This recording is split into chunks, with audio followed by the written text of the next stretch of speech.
বলে মা আমাদের সমাজে এরকম বৈষ্ণব ভিখারি আছে বলে কিন্তু এখনো বাবা আমরা দান করতে পারি বা নিজে বাড়িতে বৈষ্ণব সেবার আয়োজন করতে না পারলেও আমার একার ক্ষমতা নিয়ে 100 জনকে সেবা দেব, কিন্তু আমি যদি 10 টাকাও দান করতে পারি যে মহোৎসবে আজকে 1000 মানুষের 1000 ভক্তের সেবা হচ্ছে সেইখানে 10 টাকাটা কিন্তু সেবায় লেগে গেল। তাই কোনোদিন কোনো বৈষ্ণব দরজায় এলে ফিরিয়ে দিও না মা। আজ লালা বাবু এক মুষ্টিবদ্ধ করে যা পেলেন পুটলির মধ্যে বেঁধে ভিখারির কাছে এনে তুলে দিলেন, নাও ভিখারি তুমি এটা নাও। বাবু আমি এক মুষ্টি ভিক্ষা করতে এসেছি, এক মুষ্টির বেশি আমার লাগবে না, যদি পারো তোমার ঘর থেকে এক মুষ্টি তন্ডুল আমায় ভিক্ষা দাও, আমি তাই নিয়ে ফিরে চলে যাব। ভিখারি সারা জীবন তো এক মুষ্টি তন্ডুল ভিক্ষা করলে এই অর্থের মূল্য তুমি বুঝবে কি করে? কথাটা কার বাবা? মনে পড়ছে কথাটা? কার কথা? লালা বাবু। সারা জীবন এক মুষ্টি ভিক্ষা করেছো, অর্থের মূল্য বুঝবে কি করে? আমি বলছি অর্থ তুমি নাও, কিন্তু কি করব নিয়ে? আমি অর্থ নিয়ে কি করবে? ভিখারি এটা কলিযুগ, এখানে কেউ অর্থ নিয়ে কি করবে এটা আবার ভাবে। আসলে তুমি আমায় শোনো ভিখারি, এই অর্থ যদি তুমি নিতে পারো তাহলে তোমার গিরিধারীর বড় মন্দির হবে, স্বর্ণ অলংকার দিয়ে তুমি তোমার গিরিধারীকে সাজিয়ে রাখবে, যা চাইবে তাই সেবা দিতে পারবে, হবে তোমার সোনার পালঙ্ক, বড় জমিদারি বাড়ি, দাস দাসী প্রহরী হবে, সারা জীবনে তোমাকে আর ভিক্ষা করতে হবে না, তুমিও আমার মতো জমিদার হয়ে যাবে। কিন্তু বাবু আমি আর কোনো কিন্তু শুনতে চাই না, নাও এই অর্থ আমি তোমার মস্তকে তুলে দিলাম, তুমি ফিরে যাও। অর্থের বোঝা যেই না লালা বাবু ভিখারির মস্তকে তুলে দিলেন, ভিখারি কিছু না বলে লালা বাবুকে প্রণাম করে চলে গেলেন। কিছুটা দূর এগিয়ে এসে পাশে ছিল একটা জলাশয়, এদিকে ভিখারি যখন এগিয়ে যাচ্ছে মা, লালা বাবু পিছু পশ্চাৎ পানে একটু একটু করে গিয়ে ভিখারিকে একটু এগিয়ে দিচ্ছে, এটা ভিখারি জানে না। আর ওই জলাশয় দেখতে পেয়ে ভিখারি দাঁড়িয়ে মাথা থেকে অর্থের বোঝা নামিয়ে জলাশয়ে নিক্ষেপ করে দিল। লালা বাবু দেখে চমকে উঠলেন, ভিখারি! আরে ভিখারি তুমি কি করলে? আমার ভালোবেসে দেওয়া অর্থ তুমি জলের মধ্যে নিক্ষেপ করে দিলে। তোমার বিন্দুমাত্র ধারণা আছে এই অর্থ উপার্জন করতে কত কষ্ট করতে হয়, কত পরিশ্রম করতে হয়? তুমি তো ভিখারি, ভিক্ষা করে দিন চলে তোমার, বুঝবে কি করে তুমি অর্থের মূল্য? লালা বাবু আমি অর্থটা ফেলিনি। অর্থটা ফেলিনি মানে আমি নিজের চোখে দেখলাম তুমি ফেলে দিয়েছো, আর এখন আমাকে দেখে বলছো আমি অর্থ ফেলিনি? মিথ্যে বলো না। আমি মিথ্যে বলছি না বাবু, আমার গিরিধারী আমায় ফেলে দিতে বলেছে। গিরিধারী? হ্যাঁ, আমার গিরিধারী বলেছে তুই অর্থ ফেলে দে, তাই আমি ফেলে দিয়েছি। কি বললো তোমার গিরিধারী?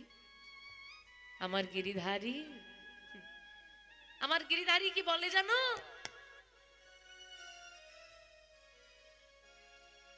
যারে ঘরে বিপুল অর্থ থাকে তারে ঘরে থাকে অহংকার, থাকে অহংকার, যার ঘরে থাকি অহংকার তারে ঘরে আমার দয়াময় থাকে না। দয়াময় তাই গৌর হরি বল, হরি বল। দয়াময় থাকে না। বাবু এই কথাটা মিথ্যে নয়, তোমার অর্থ নিলে আমি তোমার মতো বড় জমিদার হতে পারবো, এটা কথাটা মিথ্যে নয়, সত্যি। কিন্তু এই কথাটা ভুলে যেও না বাবু, এ জগতে তোমার মতো 1000 জমিদার থাকলেও এ জগতে আমার মতো 1000 কাঙাল নেই যার ঘরে কৃষ্ণ প্রেম ধন আছে। জগতে মালিকের অভাব নেই। দেখো আমরা সবাই মালিক, মালিক নই? কেউ জমির মালিক, কেউ বাড়ির মালিক, কেউ গাড়ির মালিক, কেউ একটা কোম্পানির মালিক।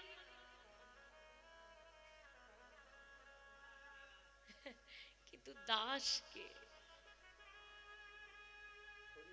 সবাই যদি মালিক হবে তো দাস কে হবে? দাসের নাচের তো প্রয়োজন। সবাই যদি গায়ক হয়ে যায় তো শ্রোতা কে হবে? কি তাই তো বাবা? হ্যাঁ? এই যে বাবা এইখানে দেখুন কত রকমের দোকান বসেছে, তো সব দোকানে যা বিক্রি হচ্ছে সবার ঘরে যদি তা থাকে তা দোকান কিনবেটা কি? দোকানদার থাকলে খরিদ্দার থাকতে হবে, খরিদ্দার কেউ নেই, সব দোকানদার কিনবেটা কি? সবাই যদি মালিক হবে তা সবই কি? হরি বল। আমি দাস, মালিক হতে চাই না। এ জগতে মালিক হওয়ার চেয়ে গোবিন্দের দাস হওয়া অনেক ভালো। আমি প্রতিদিন এক মুষ্টি ভিক্ষা করে নিয়ে ঘরে যাই, রন্ধন করে দিলে আমার গোবিন্দের সেবা হয়। আচ্ছা বাবু, তুমি তো জমিদার, তোমার তো দাস দাসী সোনার পালঙ্ক, তোমার বড় গিরিধারীর মন্দির, তোমার বড় জমিদারি বাড়ি সব আছে। এ জগতে তোমার থেকেও বড় বড় জমিদার আছে। তোমার জমিদারিতে কি আমার গিরিধারী এক মুষ্টি ভিক্ষার জন্য অপেক্ষা করে? করে না তো। আমি জমিদার নয়, আমি ভিখারি, কিন্তু আমি কখন এক মুষ্টি ভিক্ষা করে নিয়ে গিয়ে গিরিধারীর সেবা দেব? আমার গিরিধারী তার অপেক্ষা করে, যার জন্য গিরিধারী অপেক্ষা করে, যে গিরিধারীকে পাওয়ার জন্য সারা জগৎ অপেক্ষা করছে।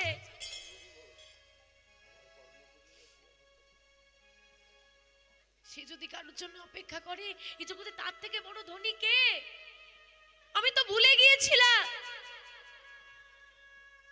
যে আমার গিরিধারী আমার জন্য অপেক্ষা করছে, কিন্তু সে আমাকে ভোলেনি। ভগবানকে যদি কেউ একবার মন প্রাণ দিয়ে একবার ভালোবাসে, একদিনের জন্য ভালোবাসে, এক মুহূর্তের জন্য ভালোবাসে,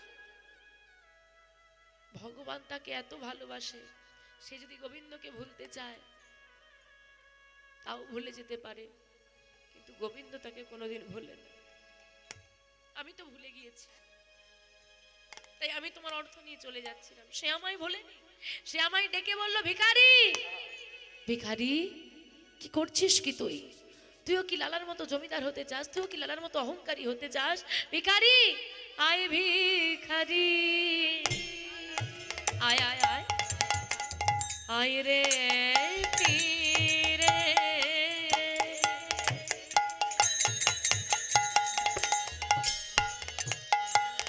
ও তুই ভুলে যাস না মায়া ভরে, আই ভিখারি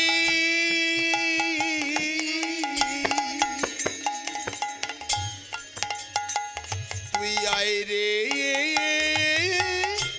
ফিরে,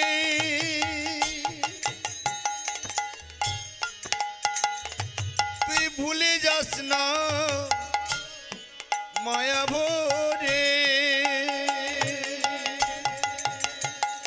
গোবিন্দ সেবা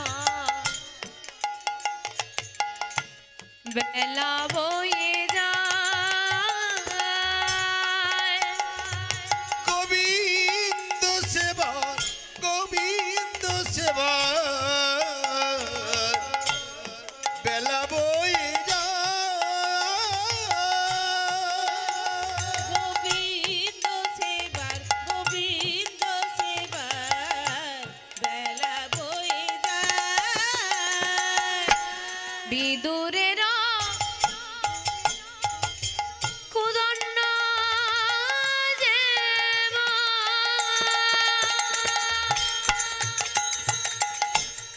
ভিখারি, তোর ভিখারি অন্ন দেব,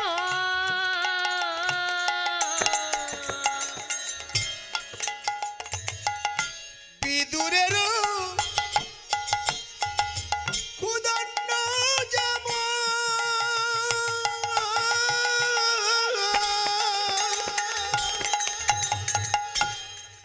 ওরে ভিখারি তোর ভিক্ষার অন্ন তেমন, সেবা দিতে ভুল, সেবা দিতে ভুল, দিতে ভুল, সেবা দিতে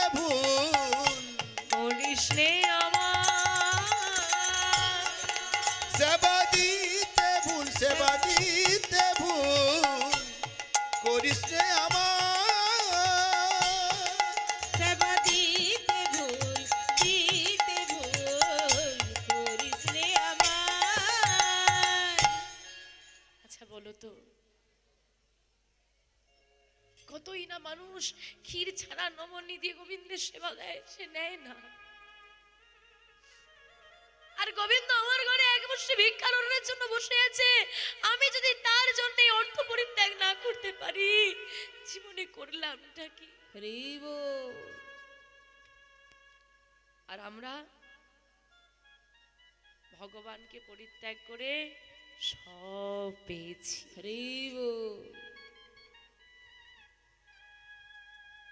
কিন্তু ভগবানকে পাইনি, চাইনি। চেয়েছিল শ্রীবাস। শ্রীবাস ঠাকুরের মতো ভক্ত কজন হয় গো? গৌরহরি আজকে শ্রীবাস অঙ্গনের মাঝে নাম গাইছে, আনন্দ করছে, শ্রীখোল করতাল বাজছে। ভক্তকে পরীক্ষা করার জন্য ভক্তাদিন ভগবান লীলা খেলা করলেন। কি করলেন?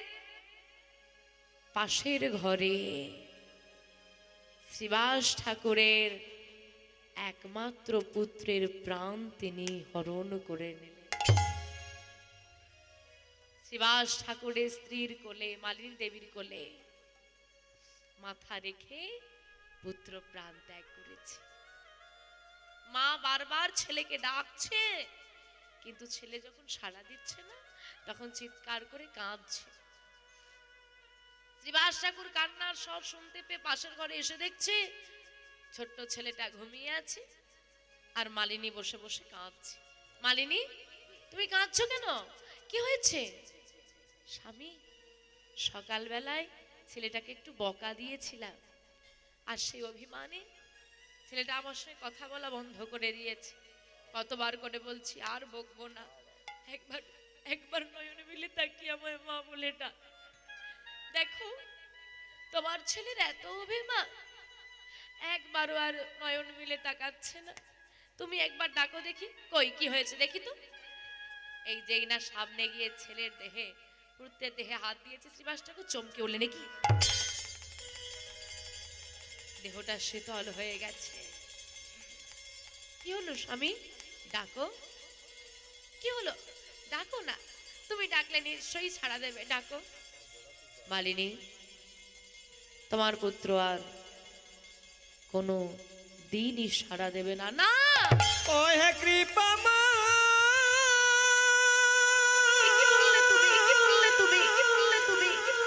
ও হে করুণা, করুণাময়, ও হে দয়াময়, ও কৃপাময়। তোমার কোথাও একটা ভুল হচ্ছে। আমার পুত্র আমায় ছেড়ে যাবে কেমন করে? আমি যে তাকে বড় ভালোবাসি। তুমি ডাকো না একবার। কোন অপরাধের এত বড় সাজা পেলাম আমি? মাতা জীবিত থাকতে থাকতে যদি মায়ের কোলে সন্তান চলে যায়, সে যে কি কষ্ট, সে যে কি জ্বালা, সে যে কি ব্যথা, সে যে কি যন্ত্রণা, একজন মা ছাড়া কেউ বলতে পারে না বাবা।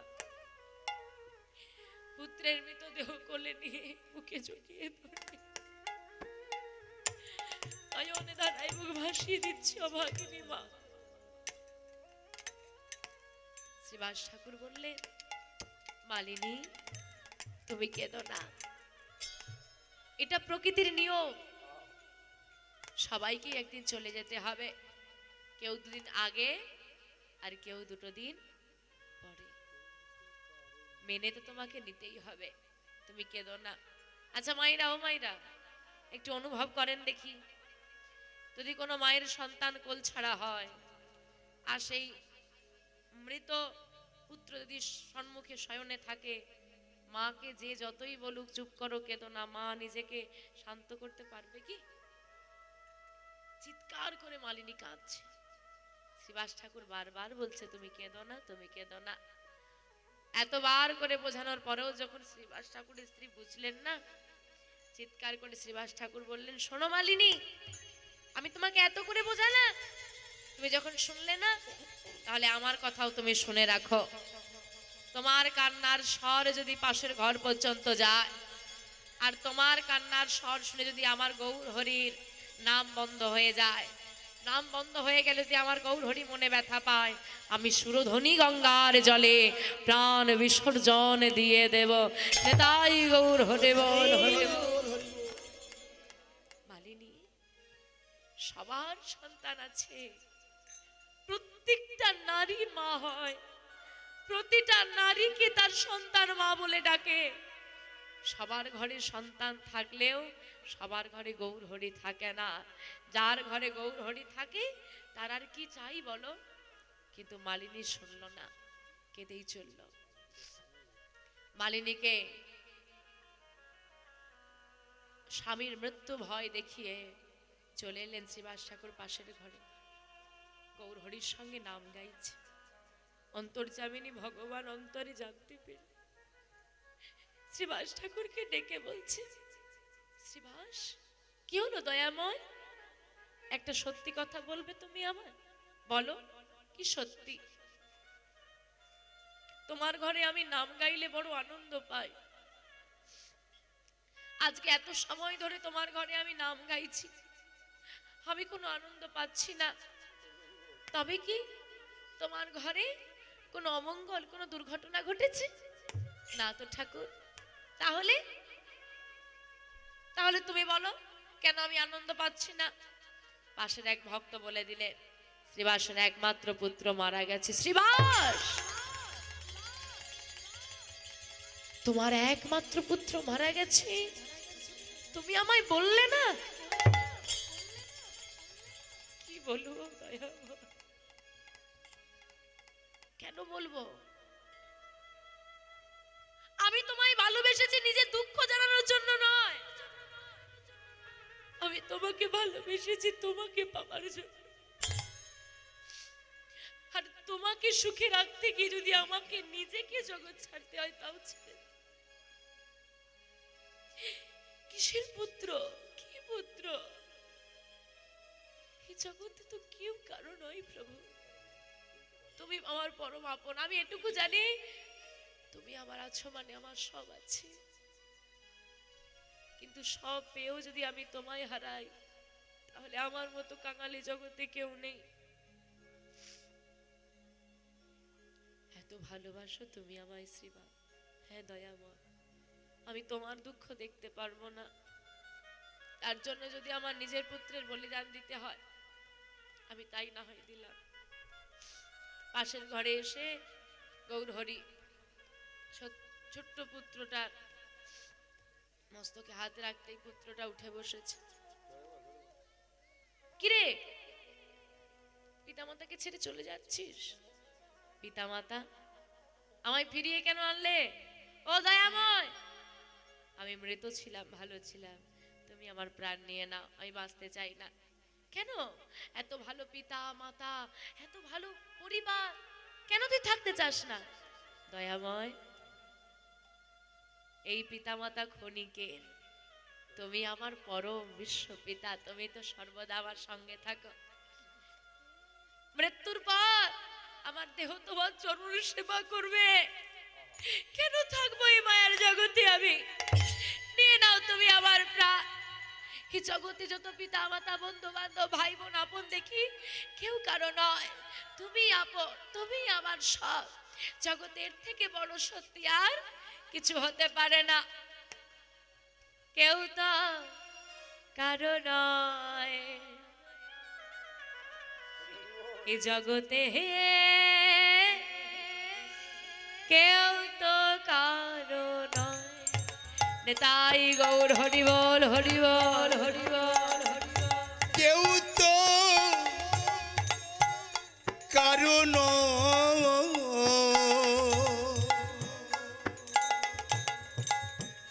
মনোরে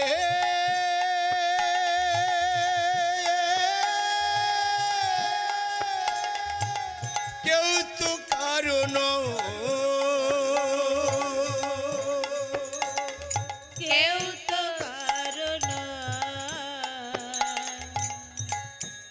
মনোরে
যদি শ্রীবাস ঠাকুর ভক্ত হয়ে আমার গৌর হরির জন্য নিজের পুত্রের বলিদান দিতে পারে, আমার ঘরে গিরিধারী এক মুষ্টি ভিক্ষার জন্য বসে আছে, আমি তার জন্য সামান্য তোমার অর্থ বলিদান দিতে পারবো না? আসি ও বাবু, আসি গো, ক্ষমা করে দিও আমায়। ভিখারি চলে গেল। লালাবাবু দাঁড়িয়ে দাঁড়িয়ে নয়নে জলে বুক ভাসিয়ে দিচ্ছে। কি ভিখারি বলে গেল, যার ঘরে অর্থ থাকে তার ঘরে গোবিন্দ আজ থাকে না।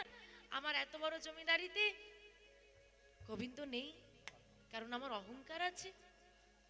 সে কি, তাহলে আমার কি কোনোদিন গোবিন্দ সেবা হবে না? এই চিন্তা করে লালাবাবুর মন খারাপ হয়ে গেছে। বাবা ফিরে এসেছে জমিদারি বাড়িতে। জমিদারি বাড়িতে ফিরে এসে সারাদিন উদাস হয়ে বসে থাকে। এমন সময় আরেকটি দুর্ঘটনা ঘটেছে।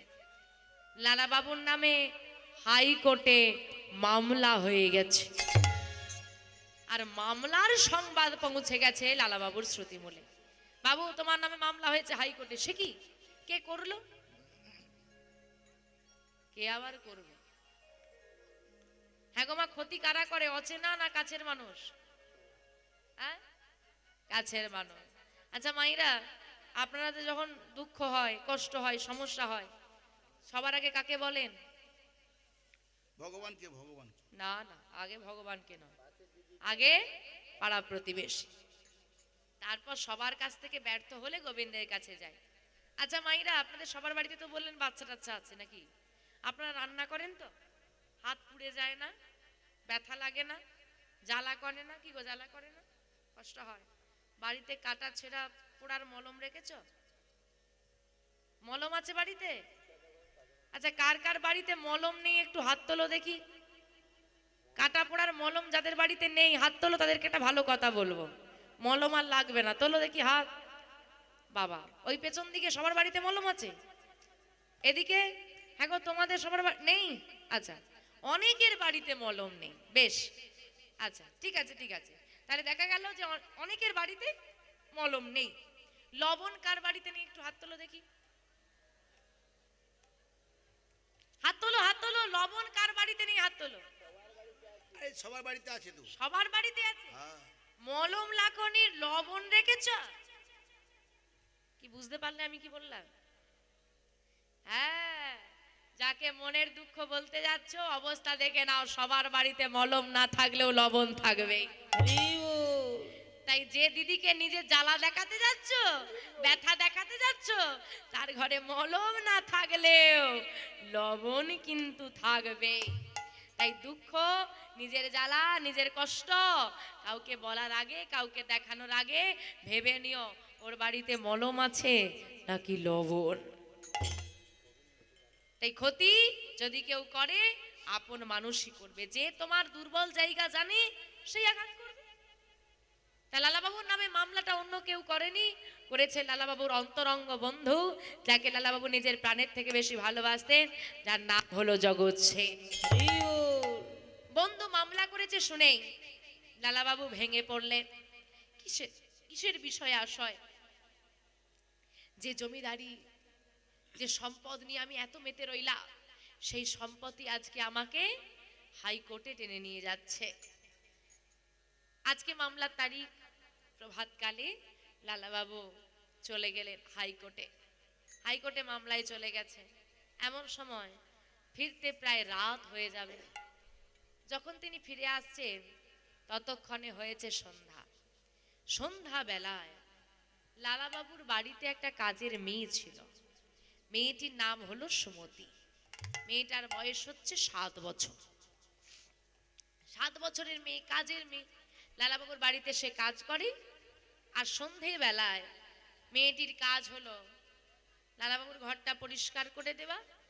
আর লালাবাবু যে পালঙ্কটায় শয়ন করে সেটা হলো সোনা। সোনার পালঙ্কের ওপর নরম বিছানাটা করে দেওয়া। এটা সুমতির সন্ধ্যাবেলার কাজ। সুমতির সন্ধ্যাবেলার কাজ যদিও ওই বাড়িটা। তা মায়েদের সন্ধ্যাবেলার কাজ কি গো? দাও তো।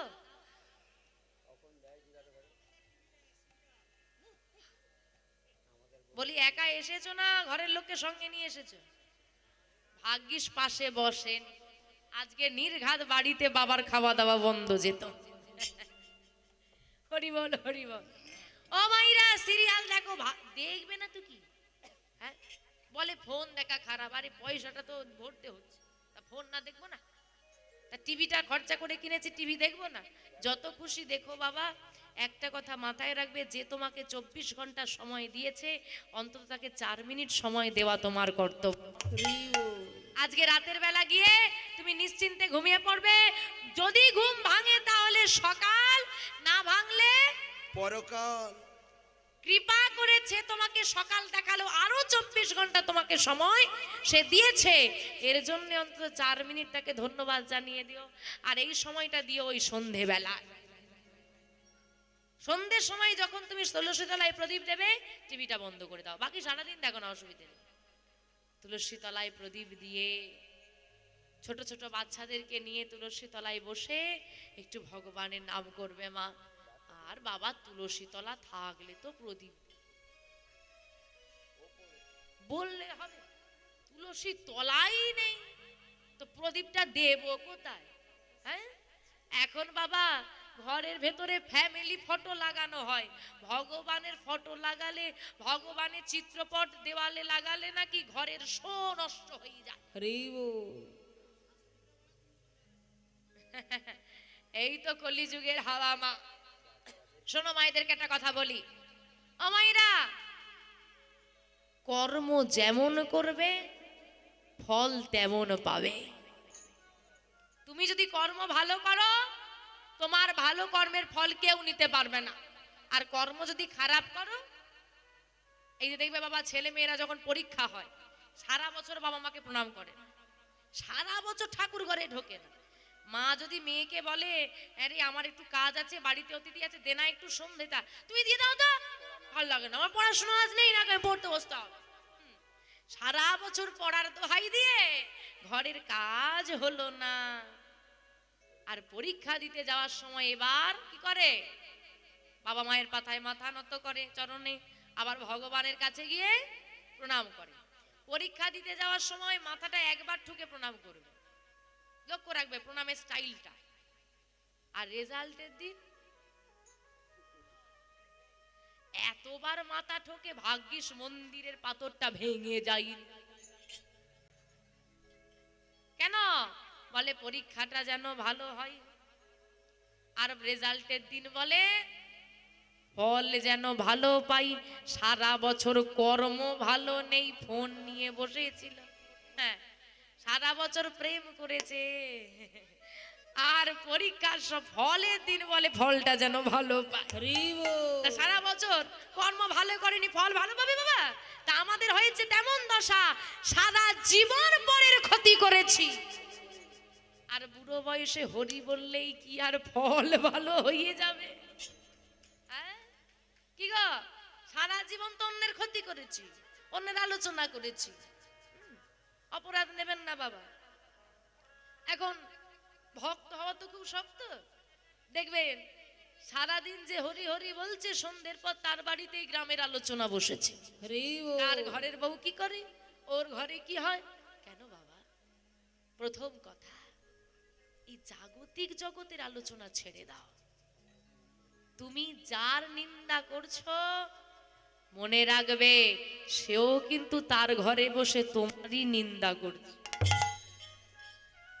কর্ম যেমন ফল তেমন না, তুমি যা এখানে করছো তা ওইখানে হবে। তাই মায়েদেরকে সবাইকে বলছি, মা সৎ পথে থাকো, ভগবানের নাম করো। যেটা হবার, তোমার ভাগ্যে যেটা আছে, ভগবান তোমার জন্য যেটা নির্ধারণ করেছে, সেটা পৃথিবী এদিক থেকে ওদিক হয়ে গেলেও সেটাই ঘটবে, তুমি পাবেই। হরি বল। আর যেটা তোমার জন্য নয়, তুমি সারা দুনিয়া ঘুরে ফেললেও সেটা তোমার কেউ করে দিতে পারবে না। নেতাই গৌর হরি বল। তাই যদি কিছু করতে তুমি পারো, তুমি কিচ্ছু করতে পারবে, তোমার করার কিচ্ছু নেই। কিছু করার আছে? এই যে বাবা, এই যে আমরা বিভিন্ন জায়গায় কীর্তনে যাই, ঝড় বৃষ্টি কয়েকদিন আগে হলো না, ঝড় বৃষ্টি, প্যান্ডেল উড়ে চলে গেল। কি করতে পারবে তুমি? যেটা করতে পারবে সেটা হচ্ছে ভগবানের কাছে প্রার্থনা। এছাড়া কিছু করতে পারবে না। যেটা হবার সেটা হবেই। তাহলে যেটা আমি করতে পারবো আমি সেটা করব। কর্মটা আমার হাতে রয়েছে, ফল তো আমার হাতে নেই। তাহলে কর্মটা আমি ভালো করব, ফলটা সে দেওয়া ঠিক দিয়ে দেবে। তাই আসুন, সবার চরণে আমার নিবেদন, তুলসী তলায় প্রদীপ দেবেন মা, প্রদীপ দিয়ে আপনি তো নাম করবেন, সঙ্গে বাচ্চাদেরকেও হরি নাম করাবেন। কারণ আমাদের যা বর্তমান পরিস্থিতি, এই যে আমার দাদুরা ভক্ত হয়েছে সবাই, কিন্তু আমাদের জেনারেশন যা উঠছে, ও ভক্ত কি শক্ত বোঝা বড় মুশকিল। হরি বল, হরি বল। কারণ আমার বাবা মায়েরা হাতে ধরে ছেলেদেরকে আর ধর্মীয় অনুষ্ঠানে নয়, বরং সিনেমা টিসকে দেখতে নিয়ে যায়। কীর্তন শুনতে গেলে পড়াশোনার ক্ষতি হবে, ডান্স হাঙ্গামা দেখতে গেলে ক্ষতি হয় না।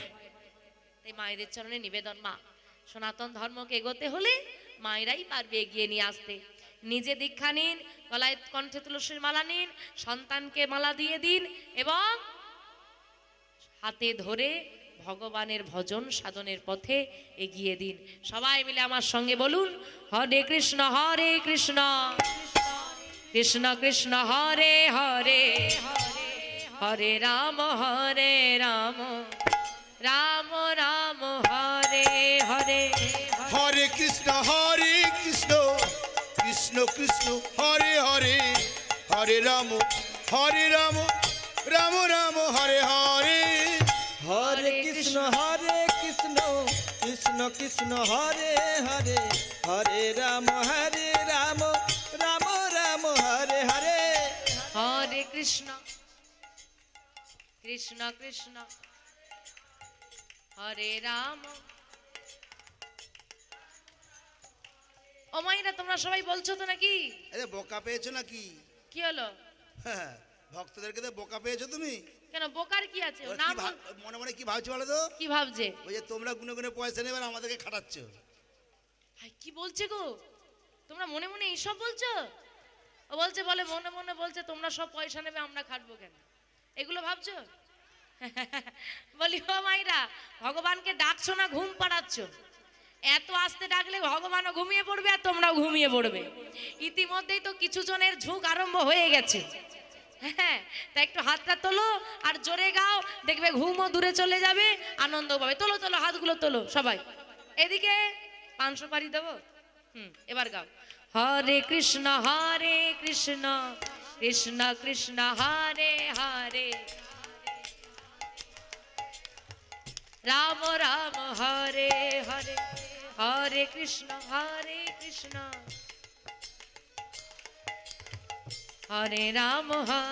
রাম রাম রাম হরে হরে।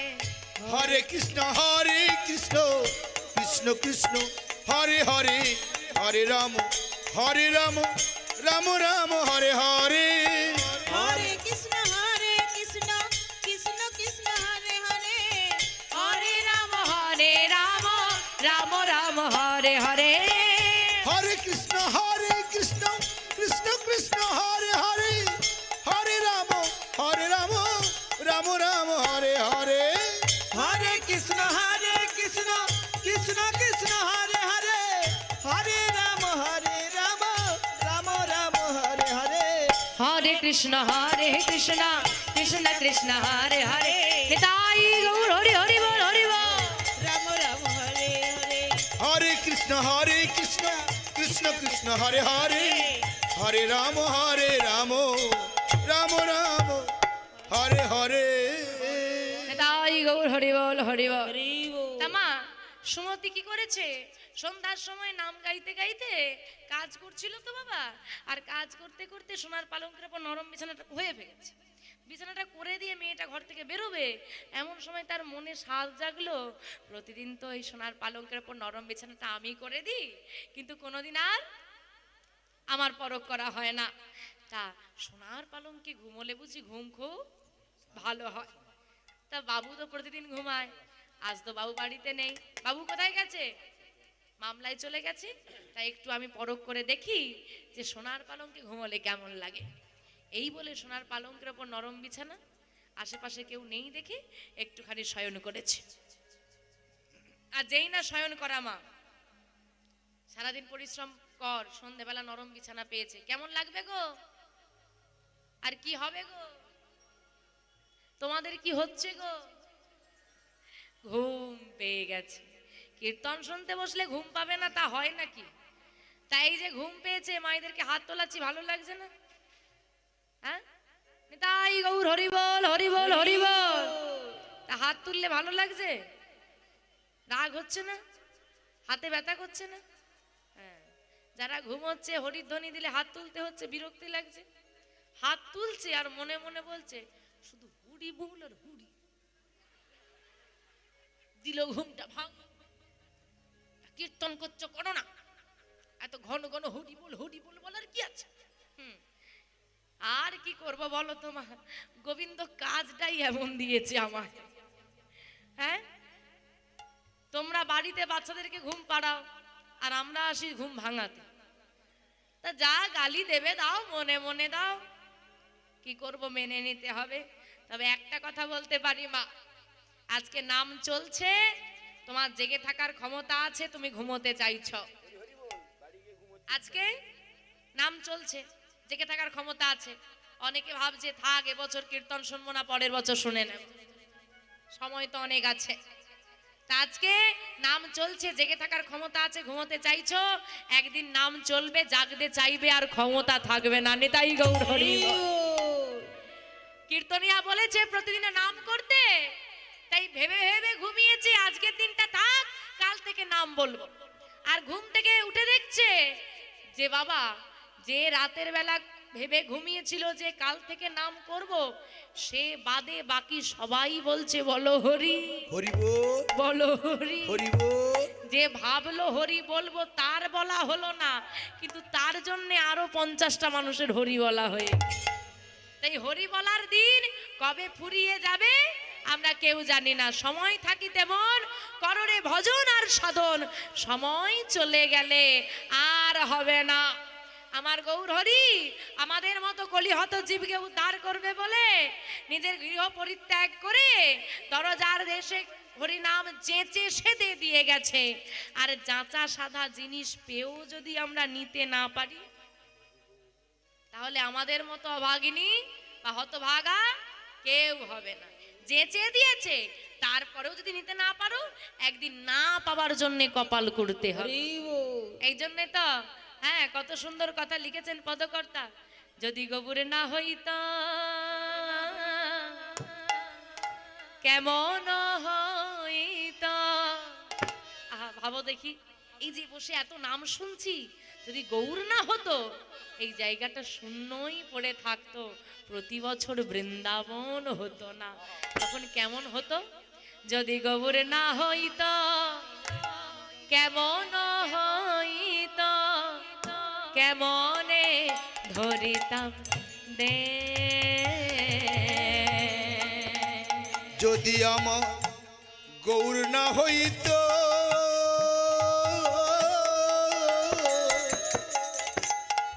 কেমন হইতো, কেমনে ধরিতাম দেহে। শ্রীরাধার মহিমা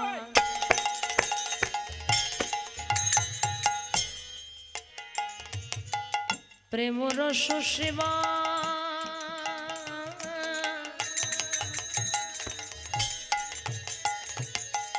জগতে জানাত কে।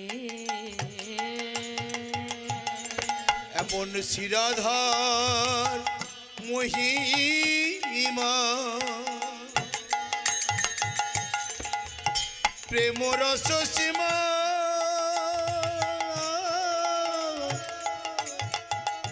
আমার জগতে জানাতো কে। শ্রীরাধার মহিমা আবার প্রেম রস শিবা,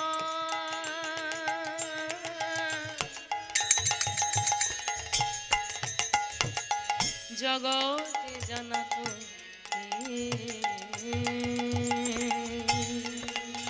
এমন শ্রীরাধার মহিমা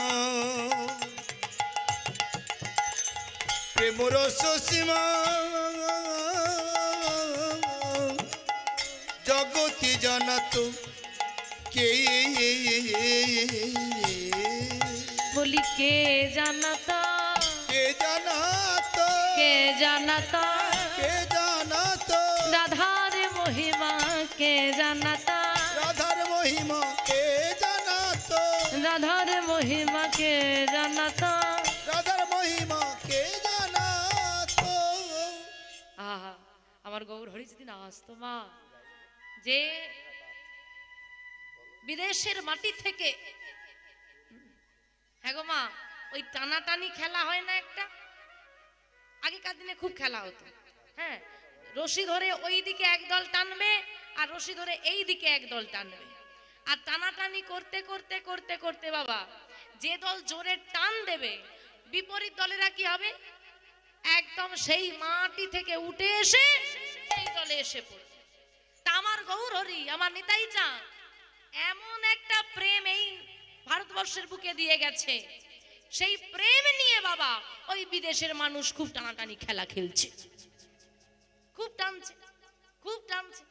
আর টানতে টানতে টানতে টানতে বাবা আমার গৌর ভক্তরা এমন জোরে টান দিল, বিদেশের মাটি থেকে শিকড় উপড়ে নিয়ে একদম নদীয়ার বুকে মুখ থাবড়ে, আর এমন মুখ থাবড়ে পড়েছে বাবা, উঠে আর ফেরত যেতে পারেনি নেতাই গৌর হরি হল হরি। তাই তো যারা আপনারা নদীয়ায় যান দেখবেন বিদেশিরা সব আছে, আর টানাটানি খেলা খেলবে, হ্যাঁ আয় আমার মাটিতে। তাই গৌরকে যারা ভালোবাসবে, আমার এই বাংলার গৌর ভক্তরা, তাদের এমন প্রেম, হ্যাঁ তারা তাদের সেই প্রেমের বন্যায় টানাটানি খেলা খেলতে হলে আমার বাংলার মাটিতে আসতে হবে। প্রেম কাকে বলে, হ্যাঁ আমাইরা, প্রেম কাকে বলে যদি জানতে হয় তাহলে আমার বাংলায় এসো। প্রেম যদি কাউকে জানতে হয়, ভালোবাসা কাকে বলে যদি বুঝতে হয়, আমার বাংলায় এসো। এই যে বাবা যে গানটা গাবি পদ্মে দু লাইন গাইলা, কার গাওয়া গো? বাসুদেব ঘোষের। আমাদের কত গর্ব বলো তো, হ্যাঁ কত বড় অহংকার বলো তো, এই যে আমাদের ঘরের সামনে বসে আছে, কে জানে, কে খবর রাখে, কতজন মানুষ আসে, কতজন মানুষ জানে। যখন আমাদের বাবা শীতকাল হয়, আমি যখন অনুষ্ঠানে যাই, আমি কোলাঘাটের মেয়ে তো, অনেক জায়গায় আমাকে বলে ফুলের দেশের মেয়ে এসেছে, আর নামটাও তো ফুলের, হ্যাঁ শিউলি নাম না, অনেক জায়গায় আমাকে বলে ফুলের দেশের। তোমাদের ওখানে ফুল চাষ খুব হয় তাই না, কোলাঘাটে ফুল মার্কেট নাম করা, তা ফুলের মার্কেটটা আছে এটা সবাই জানে। শীতকাল হলে খিরায়ে মানুষের লোক ধরানো যায় না বাবা, কি তাই তো? আপনাদেরই তো ঘরের কাছে নাকি, হ্যাঁ আপনারই থানার আন্ডারে তো পড়ছে পাঁশকুড়া। আচ্ছা আপনাদের তমলুক থানা না, ওই খিরাই যেটা আছে, হ্যাঁ সামনে তো কত লোক আসে দূর দূরান্ত থেকে, কলকাতা থেকে মানুষ আসে তো ফুলের মেলা দেখবে বলে। জীবন হয়েছে শ্মশান, দেখতে এসেছে ফুল বাগান।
সেই আর থাকতে পারলাম না।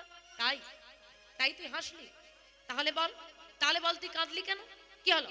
চুপ করে দাঁড়িয়ে রইলি কেন? বল বল বল, তুই কাঁদলি কেন? কাঁদলি কেন? কাঁদলি কেন? বল তুই কাঁদলি কেন? বল বল ও কাঁদলি কেন? বল বল ও সুমতি, কাঁদলি কেন? বল বল ও সুমতি, কাঁদলি কেন? বল তুই কাঁদলি কেন? আমি বলতে পারবো না। বলতে পারবো না মানে? তুই হাসলি কেন বলতে পারবি, তুই কাঁদলি কেন বলতে পারবি না? বল তুই কাঁদলি কেন? না বাবু, আবার বলে না, বল কাঁদলি কেন?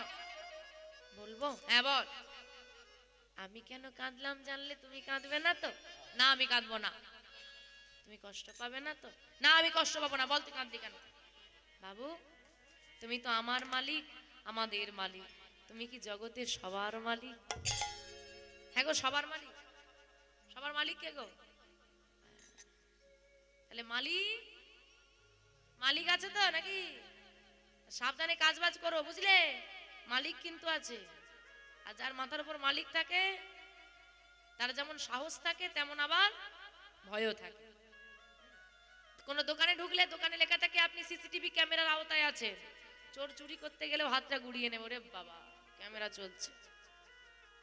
তাই তোমরাও যখন কোনো খারাপ কর্ম করতে যাবে একবার ভেবে নেবে তুমি সর্বক্ষণ গোবিন্দের সিসিটিভি ক্যামেরার আওতাতেই আছো। যা করবে সব ধরা পড়বে। তাই বাবা, মালিক হলেন অনাদির আদি গোবিন্দ। তিনি কি তোমারও মালিক বাবু? হ্যাঁ তিনি আমারও মালিক। তাহলে তোমারও মালিক আছে? হ্যাঁ আমারও মালিক আছে। এই সোনার পালঙ্কে আমি 10 মিনিট ঘুমালাম বলে তুমি আমার মালিক হয়ে আমাকে 30 গাবেত্রাঘাতের সাজা দিলে। এই সোনার পালঙ্কে তুমি তোমার 50টা বছরে কত মিনিট ঘুমিয়েছো হিসেব করে দেখো। তাহলে তোমার মালিক তোমার জন্যে কত গাবেত্রাঘাত সাজিয়ে রেখেছে এটা ভেবেই আমি কেঁদে ফেলেছি। নিতাই গৌর হরি বল। থরথর করে কেঁপে উঠল দেহটা। বসে পড়লেন মাটিতে, জড়িয়ে ধরলেন সুমতিকে। বলে সুমতি, তুই আমার চেতনা ফিরিয়ে দিলি রে মা, তুই আমার চেতনা ফিরিয়ে দিলি। ভারে আজ থেকে আমি তোরকে নিজের মেয়ে রূপে স্বীকার করলাম। আজ থেকে আমি তোর বাবা, তুই আমার মেয়ে, আর আমি তোর বাবা হয়ে এই তোর মাথায় হাত রেখে প্রতিজ্ঞা করলাম, না না ঘুমাবো না পালঙ্কেতে।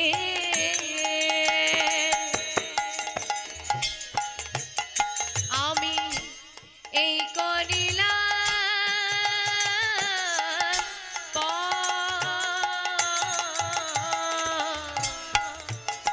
না না ঘুমাবো না,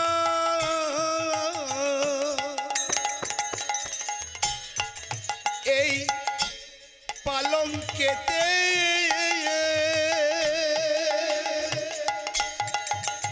আমি এই করিলাম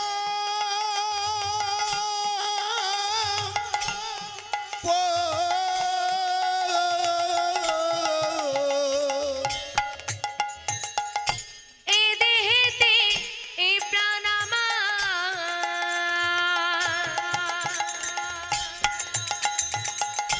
থাকবে যতক্ষণ।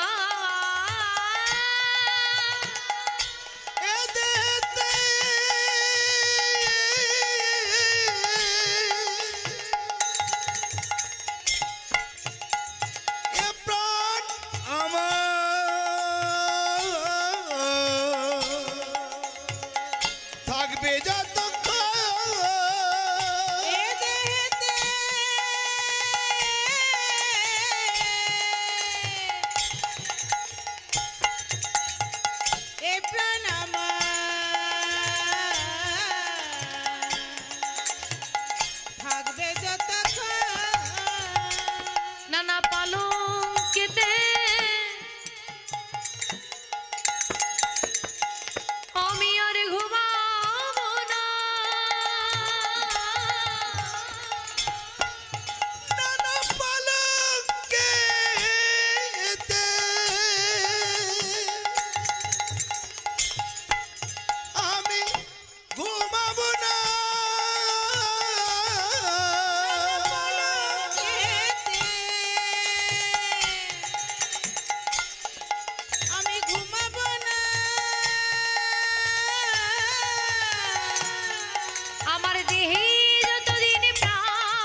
না না, এই তোর মাথায় হাত দিয়ে প্রতিজ্ঞা করলাম পালঙ্কে ঘুমাবো না।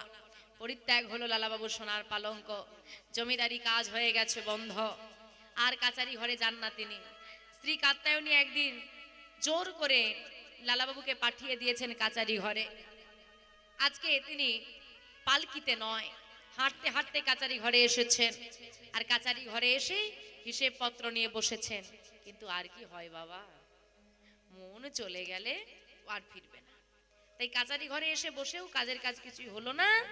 তাই তিনি বিকেল বেলায় আবার প্রহরীদেরকে নিয়ে হাঁটতে হাঁটতে জমিদারি বাড়িতে ফিরে যাচ্ছেন।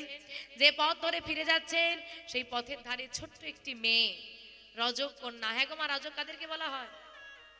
হ্যাঁ, ধোপা। হ্যাঁ, ধোপাদের একটা ছোট্ট মেয়ে। মেয়েটার 5 বছর বয়স হবে, মিষ্টি দেখতে, মিষ্টি কণ্ঠস্বর। সে এদিক ওদিক ছোটাছুটি করছে আর চিৎকার করে ডাকছে, বাবা ও বাবা,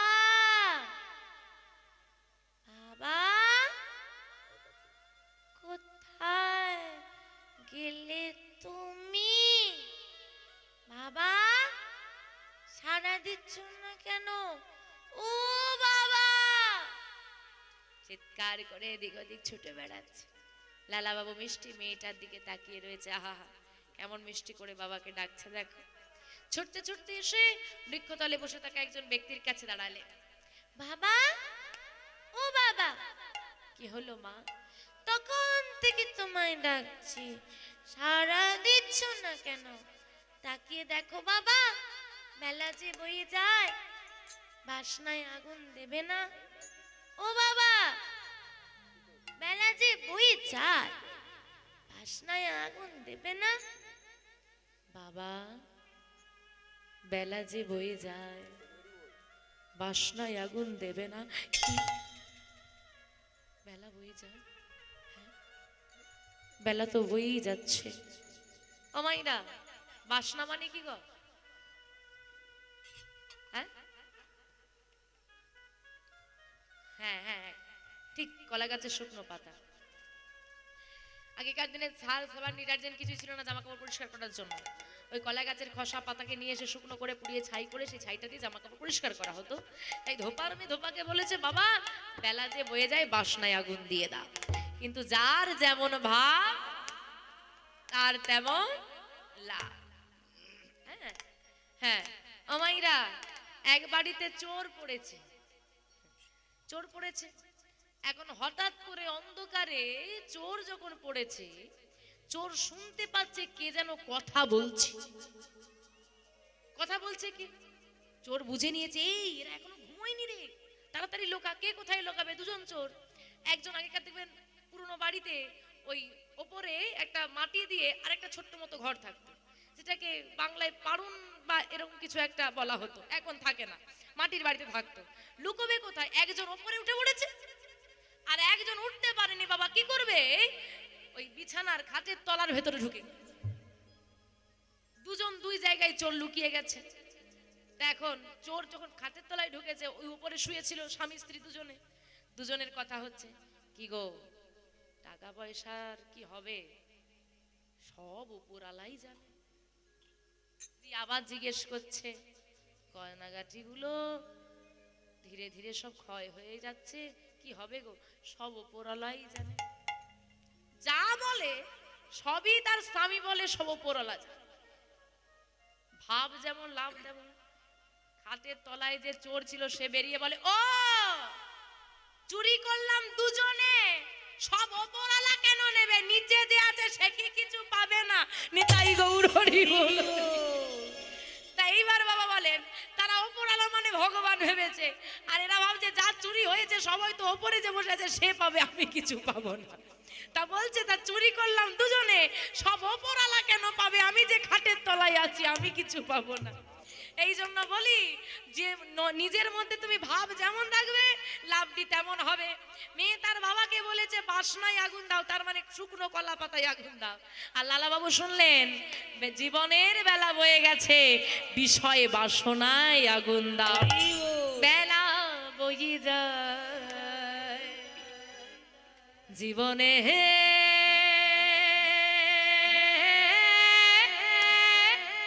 বেলা বয়ে যায় নিতাই গৌর হরি বল হরি বল। বেলা বই যা জীবনে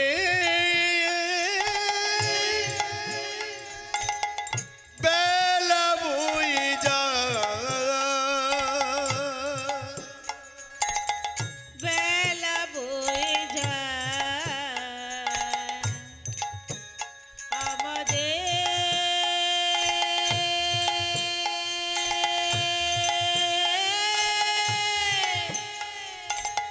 বেলা বয়ে যায়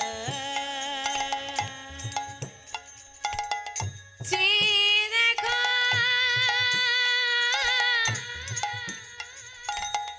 গগন পানে গো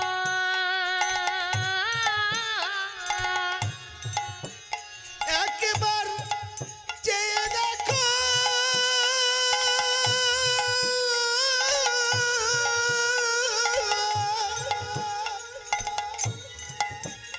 ওই গগন পানে গো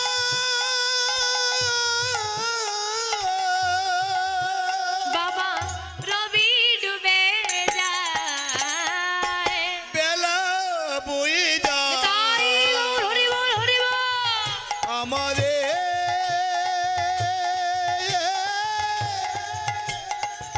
বেলা বই যায় বিধি রে বেলা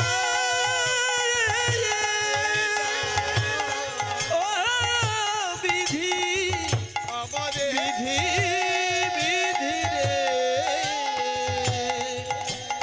ওরে বিধি রে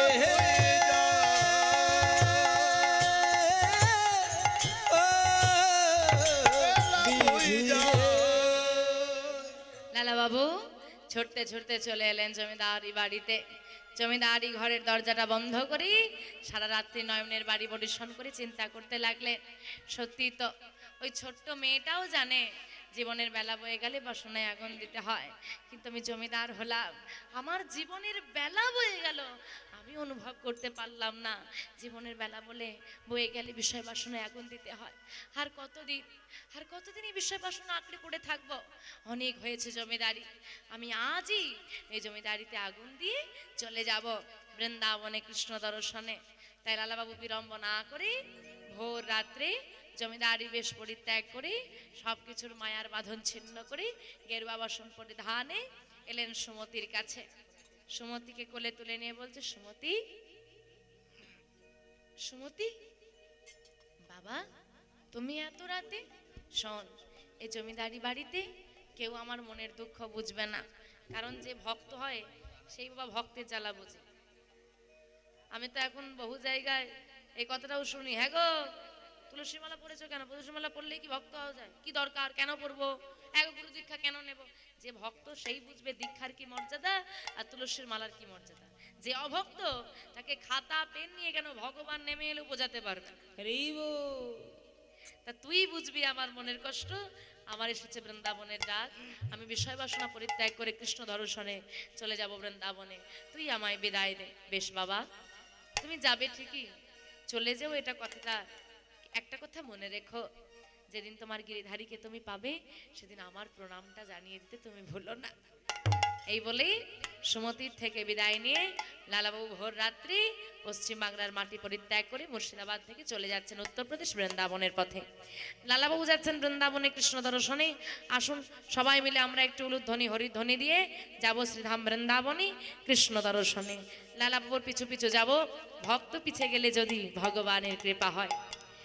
বলে বৃন্দাবন ধামে কি, শ্রীমতী রাধা রানী কি, বঙ্কু বিহারী লাল কি, গোঠের রাখা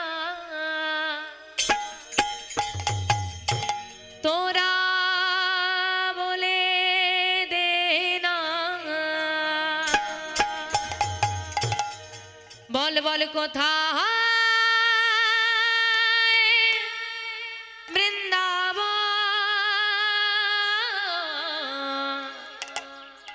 যেথায় শ্যামকুণ্ড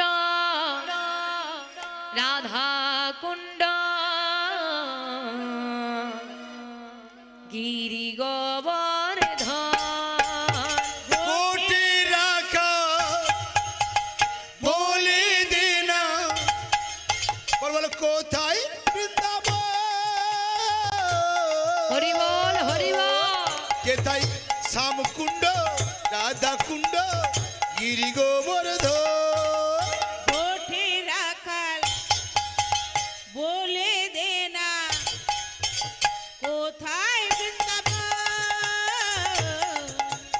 হেমকুণ্ড রাধা কুণ্ড গিরি গোবর্ধন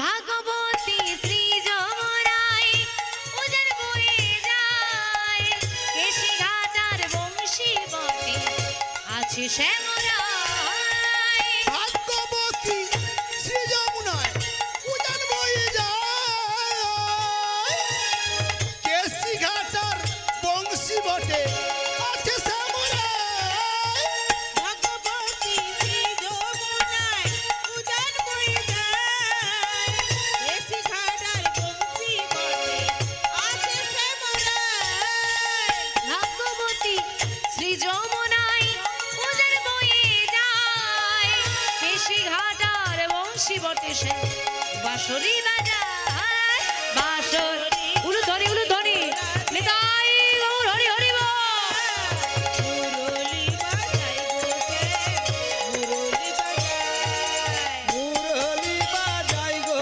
রাধে মুরলি বাজাই বাঁশরি বাজাই গো রাধে বাঁশরি বাজাই মুরলি বাজাই গোরাধে মুরলি বাজায় বাঁশরি বাজাই গোসে বাঁশরি বাজায় গোঠে রাখার বলে দে না কোথায় বৃন্দাবন শ্যামকুণ্ড রাধাকুণ্ড গিরি গোবর্ধন হরি হরি বল হরি বল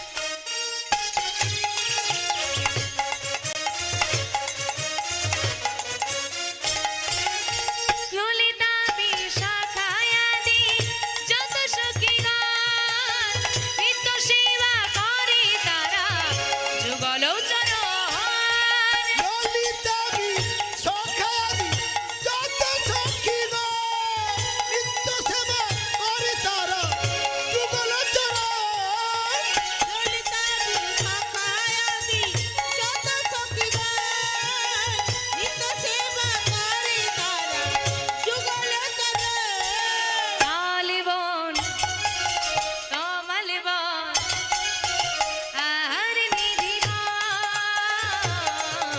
রাধে মধুর মধুর বংশী বাজে এই তো বৃন্দাবন তালবো তোমালবো আর মৃদুবো হরি বল হরি বল হরি বল মধুর মধুর বংশী বাজে এই তো বৃন্দাবন গোঠে রাখাল বলে দে না কোথায় বৃন্দাবন হেমকুণ্ড রাধাকুণ্ড গিরি গোবর্ধন শ্যামকুণ্ড রাধা তাই গিরি হরি বল হরি বল হরি বল শ্যামকুণ্ড রাধা কুণ্ড গিরি গোবর্ধন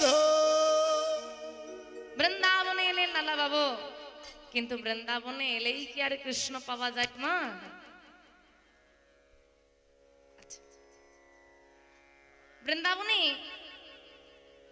লালা বাবু এসেছেন কোথায় যাবেন বুঝে উঠতে পারছেন না মা গোবিন্দ কুণ্ডের তীরে একটি বৃক্ষতলে বসে পড়েছেন ক্লান্ত হয়ে এমন সময় একজন বৈষ্ণব সামনে এসে দাঁড়ালে, ডাকলেন, কে বাবা তুমি? চমকে উঠলেন লালাবাবু, কে?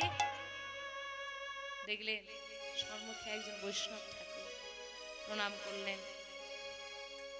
ঠিক আছে ঠিক আছে, কি তুমি?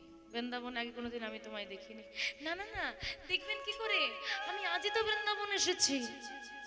আমি সেই মুর্শিদাবাদ থেকে আসছি। কি পরিচয় তোমার? আমার পরিচয় গঙ্গা গোবিন্দ সিংহ, ওনার পুত্র প্রাণকৃষ্ণ সিংহ। আমার নাম কৃষ্ণচন্দ্র সিংহ। আদর করে সবাই আমাকে লালা বলে ডাকে। দাঁড়াও, কি নাম বললে? গঙ্গা গোবিন্দ। আচ্ছা, জমিদার কি? হ্যাঁ ঠিক ধরেছেন, ঠিক ধরেছেন, জমিদার। ও, তুমি তাহলে জমিদার, বংশ পরম্পরায় তাই দাঁড়ায়। বৃন্দাবনে কেন এসেছো? ব্যবসা বাণিজ্যে? না না না, তাহলে কৃষ্ণ দর্শনে। বাহ, বঙ্কবিহারী দর্শন করে নাও, কৃষ্ণ দর্শন হয়ে যাবে। না না না, ওই কৃষ্ণ দর্শনে আমি আসিনি, আমি এসেছি সচল কৃষ্ণ দর্শনে। বাহ, স্বাদ ভারী মন্দ নয় তো। তা কৃষ্ণ দর্শন তোমার হবে কি করে? তুমি তো জমিদার। না না না, আমি আমার সম্পূর্ণ জমিদারি ছেড়ে দিয়ে এসেছি। বহু জন্মের থাকিলে সৌভাগ্য, বিষয় ছাড়িয়া হয় বৈরাগ্য। কিন্তু বাবা, তুমি যে কৃষ্ণ দর্শন লাভ করবে, কৃষ্ণ দর্শন লাভ করতে হলে অনেক কষ্ট করতে হয়। কষ্ট না করলে ইষ্ট মেলে না। তা কৃষ্ণ তো পাওয়া যাবে না, আমি সব রকম কষ্ট করতে রাজি আছি। বেশ, দীক্ষা হয়েছে, যতই কষ্ট করো, আশ্রয় না করলে বিষয় পাওয়া যাবে না। কি গো, মায়েদের সব দীক্ষা হয়ে গেছে? বাহ, আশ্রয় করিয়া যে জন ভজে তাহি কৃষ্ণ নাহি তেজে। তাই তো, তাই আশ্রয় করতে হবে। আশ্রয় কি তোমার হয়েছে? না তো, তাহলে তোমার কৃষ্ণ দর্শন হবে কি করে? মনে মনে লালাবাবু চিন্তা করলেন, আমার তো আশ্রয় হয় না, আমি কি করি? সামনে যে বাবাজি দাঁড়িয়ে আছে, তিনি ছাড়া তো উপায় নেই।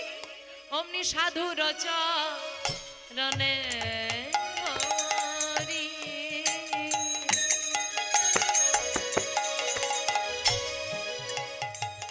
আজি কহে লালা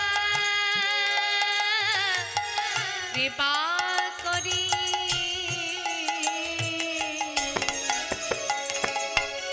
সাধুর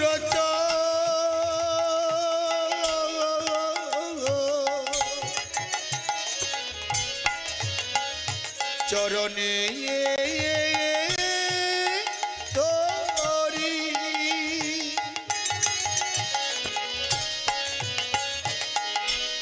কহে লালা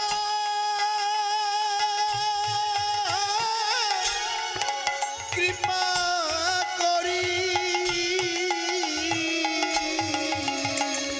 দীক্ষা প্রভু, আমায় দীক্ষা প্রভু, দীক্ষা প্রভু, আমায় দীক্ষা প্রভু, দাও গো আমারে, আমায় দীক্ষা প্রভু, দীক্ষা প্রভু, দাও গো আমারে, দীক্ষা প্রভু, দীক্ষা প্রভু, দাও গো আমারে। গুরুদেব আমায় দয়া করো, গুরুদেব আমায় দয়া করো, গুরুদেব আমায় দয়া করো, গুরুদেব আমায় দয়া করো, আশ্রয় দাও চরণ তলে, গুরুদেব আমায় দয়া করো। আশ্রয় দাও চরণ তলে, গুরুদেব আমায় দয়া করো। ছাড়ো ছাড়ো ছাড়ো ছাড়ো, কি হচ্ছে এটা? পথে ঘাটে যেখানে সেখানে চরণ ধরে বলবে দীক্ষা দাও, দীক্ষা দাও, দীক্ষা দাও। এভাবে কি পথে ঘাটে যেখানে সেখানে দীক্ষা হয়ে যায়? শোনো বাবা, আগে হবে পরীক্ষা, তারপর হবে দীক্ষা। পরীক্ষা নিয়ে দেখা লাগবে তুমি দীক্ষা নেওয়ার উপযুক্ত কিনা, তবেই আমি তোমায় দীক্ষা দেব। বেশ, বলেন আমায় কি পরীক্ষা দিতে হবে? আপনি যা বলবেন আমি তাই করব। দেখো, আবারও তোমায় সুযোগ দিচ্ছি, ভেবে বলো পারবে তো? কারণ ভুলে যেও না তুমি জমিদার, আর আমায় এসে বড় হয়েছে, কষ্ট কি তুমি তা জানো না। তুমি পারবে তো? পারবো। বলেন না কি করতে হবে? এই নাও।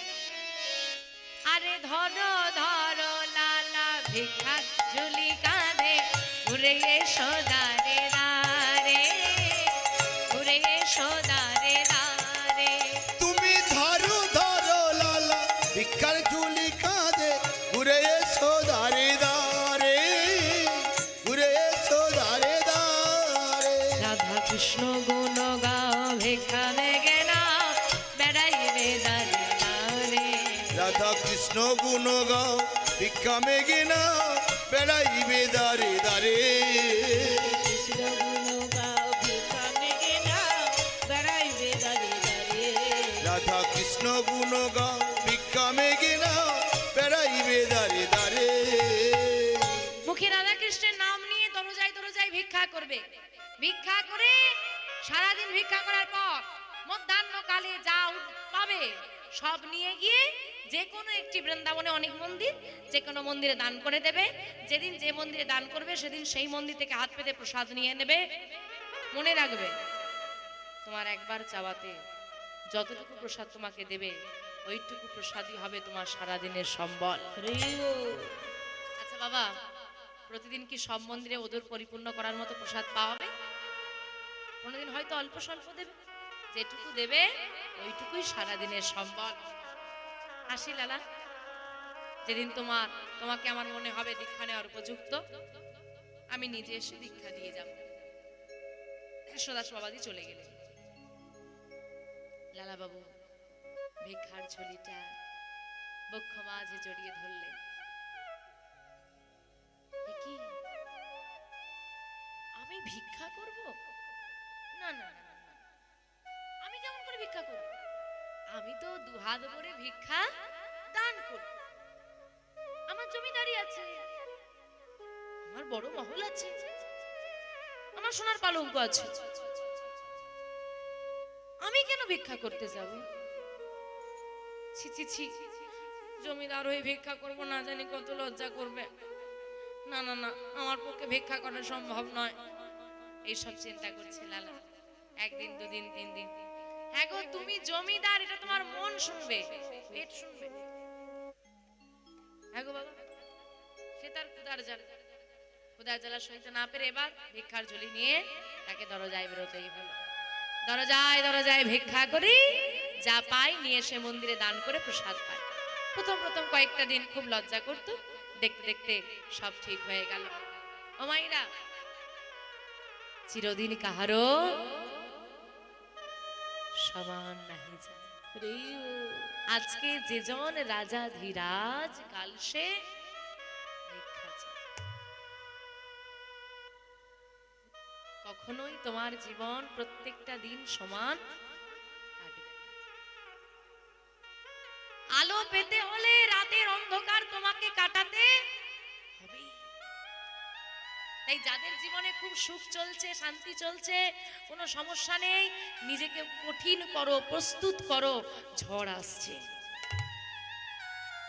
রাত নামবে। আর যাদের জীবনে চলছে ঝড় অর্থাৎ রাত, দুঃখের সময়, ধৈর্য ধরো, রাত ফুরিয়ে গেলে প্রভাতের আলো কিন্তু ফুটবে। তাই গৌর হরি বল, হরি বল। রাধে। লালাবু ভিক্ষা করতে করতে দিন যায়। দেখতে দেখতে জমিদারের সুতাম দেহ রুগ্ন হয়ে গেছে, সারা শরীরে নোংরা জমেছে, পরনের পোশাক ছিঁড়ে গেছে, রোদে ঘুরে ঘুরে তামাটে বর্ণ হয়েছে শরীরের রং, চুল দাড়ি বড় হয়ে নোংরা জমে গেছে। এমন ভাবে কাটছে দিনের পর দিন। এদিকে লালা বাবুর পুত্র এখন বড় হয়ে গেছে। কি নাম তো লালা বাবুর পুত্রের? কি নাম? নারায়ণ।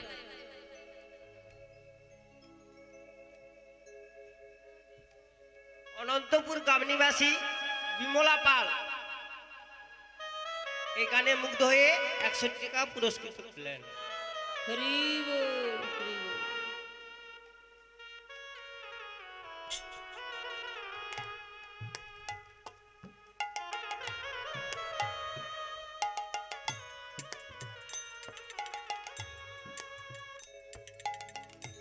ও লালা বাবুর পুত্রের নাম নারায়ণ।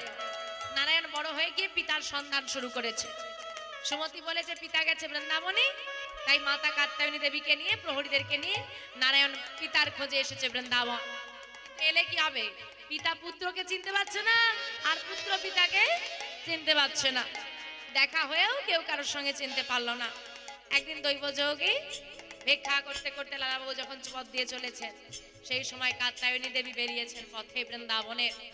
আর কাত্যায়নী দেবীকে দেখে লালাবাবু চিনতে পেরেছেন। ডাক দিয়ে উঠলেন, কাত্যায়নী! কে আপনি?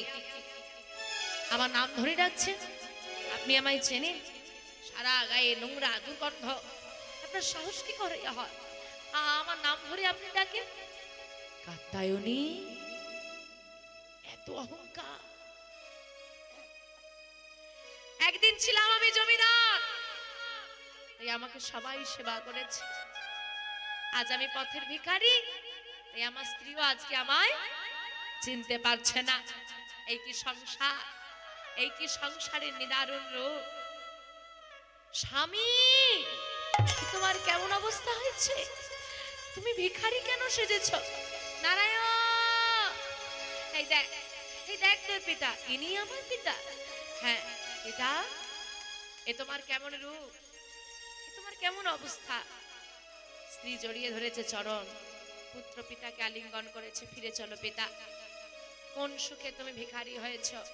তোমার জমিদারি তোমার অপেক্ষা করছে, তুমি ফিরে চলো। শোন নারায়ণ, কোন সুখে আমি ভিখারি হয়েছি তা আমি জানি না, তবে এটুকু আমি জানি, ভিখারি হয়ে যে আনন্দ আমি পেয়েছি, যে সুখ আমি পেয়েছি, তা জমিদারের সিংহাসন আমাকে কোনোদিন দিতে পারেনি। তাই হরি বল, হরি বল।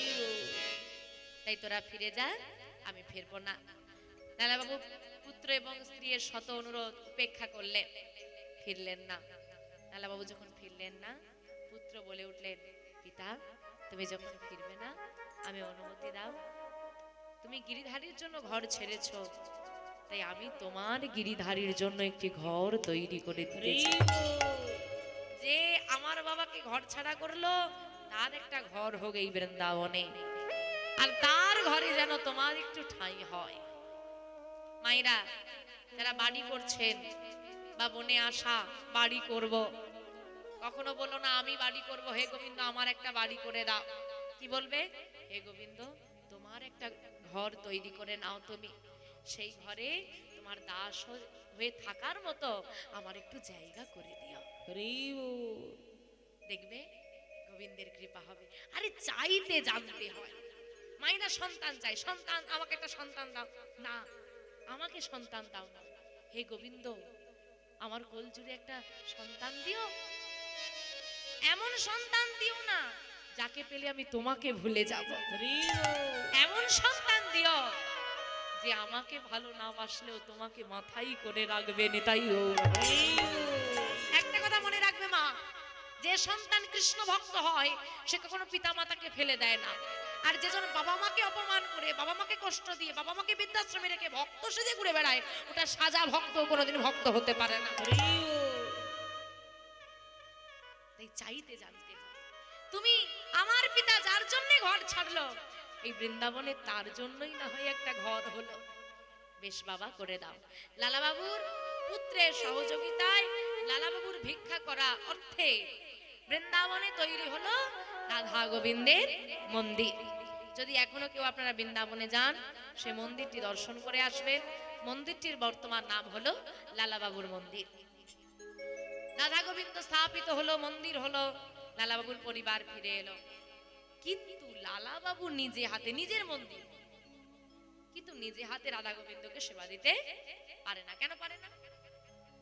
দীক্ষাই তো হয়, সেবা দেবে কি করে?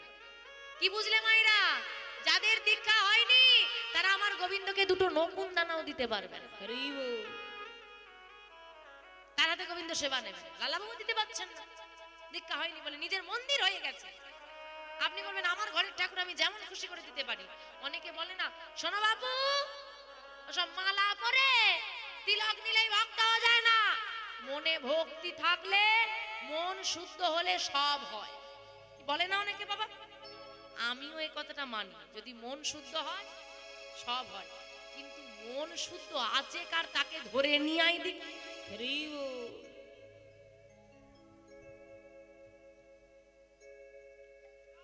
হরে কৃষ্ণ, জয় রাধে। আমি আমার ফোনের ইউটিউবের মাধ্যমে আমার এই মায়ের সমস্ত কীর্তন সন্ধ্যা সকাল দেখি। আমি স্বচক্ষে একটু বদন দেখার জন্য খুব অধীরে আগ্রহী ছিলাম। আজকে আমি দর্শন করলাম, আমার জীবন ধন্য হলো। আমার এই ফোন খুললেই সবসময় হরি বল। আপনার এ দেখতে হবে। আপনাদের মতো ভক্তের এই ভালোবাসা, এই আশীর্বাদ, এই কৃপা আমি পেয়েছি, এটা আমার জীবন ধন্য। যদি সত্যি কোনো একজন ভক্তের মনে আমি ভগবানের কথা বলে একটু ভক্তি জাগাতে পারি, একটু আমার কথা কাজে লাগে, তাহলে আমাকে দুহাত ভরে আশীর্বাদ করবেন যেন আমি জীবনের শেষ নিঃশ্বাস পর্যন্ত মুখেই নাম, আর আমি আমার জীবনের শেষ দিন পর্যন্ত আপনাদের মতো ভক্তবৃন্দের চরণ ধুলি মস্তকে নেওয়ার সৌভাগ্য পেতে পারি। নেতাই গৌর হরি বল হরি বল। এটা হচ্ছে আমার জীবনের বড় চাওয়া। যাই নেতাই জগতের সাপ, অনেক ধন্যবাদ আমাকে এত ভালোবাসা দেওয়ার জন্য। কারণ ভক্ত আশীর্বাদ না হলে ভগবানের আশীর্বাদ পাওয়া যায় না। আপনাদের আশীর্বাদে আমার এত দূর পথ চলা, এবং শুধু হরিবাসরে নয়, আপনাদের আশীর্বাদে স্টার জলসার পর্দায় একটি কীর্তন প্রোগ্রাম চলে প্রতি রবিবার সকাল 7টা থেকে, যেখানে পদাবলী কীর্তন গাওয়া হয়। এটা একটি কম্পিটিশন শো। এই কম্পিটিশনে অধমা গান গাইছে, আপনাদের কৃপায় সিলেক্ট হয়েছি, এবং দুটি রেকর্ডিং, দুটি গান ইতিমধ্যেই চ্যানেলে দেওয়া হয়েছে। পরবর্তী দিনে এই মাসের মধ্যেই হয়তো গ্র্যান্ড ফাইনাল আমাদের রয়েছে, সেই ফাইনালে গাওয়ার সুযোগ আমি পেয়েছি। আপনারা সবাই মিলে আশীর্বাদ করবেন, আপনাদের সকলের আশীর্বাদে যেন আমি ভালোভাবে গাইতে পারি, এবং এইভাবেই নামের মধ্যে দিয়ে আমি ভক্তদের কাছে সারা জীবন আসতে পারি, ভক্তদের চরণ ধুলা নিতে পারি, আমি যেন ভগবানের নাম গিয়ে জয়ী হতে পারি। এই আশীর্বাদ আমায় করবেন। নেতাই গৌর হরি বল হরি বল। হরি বল। হরি বল। আর নালা বাবু,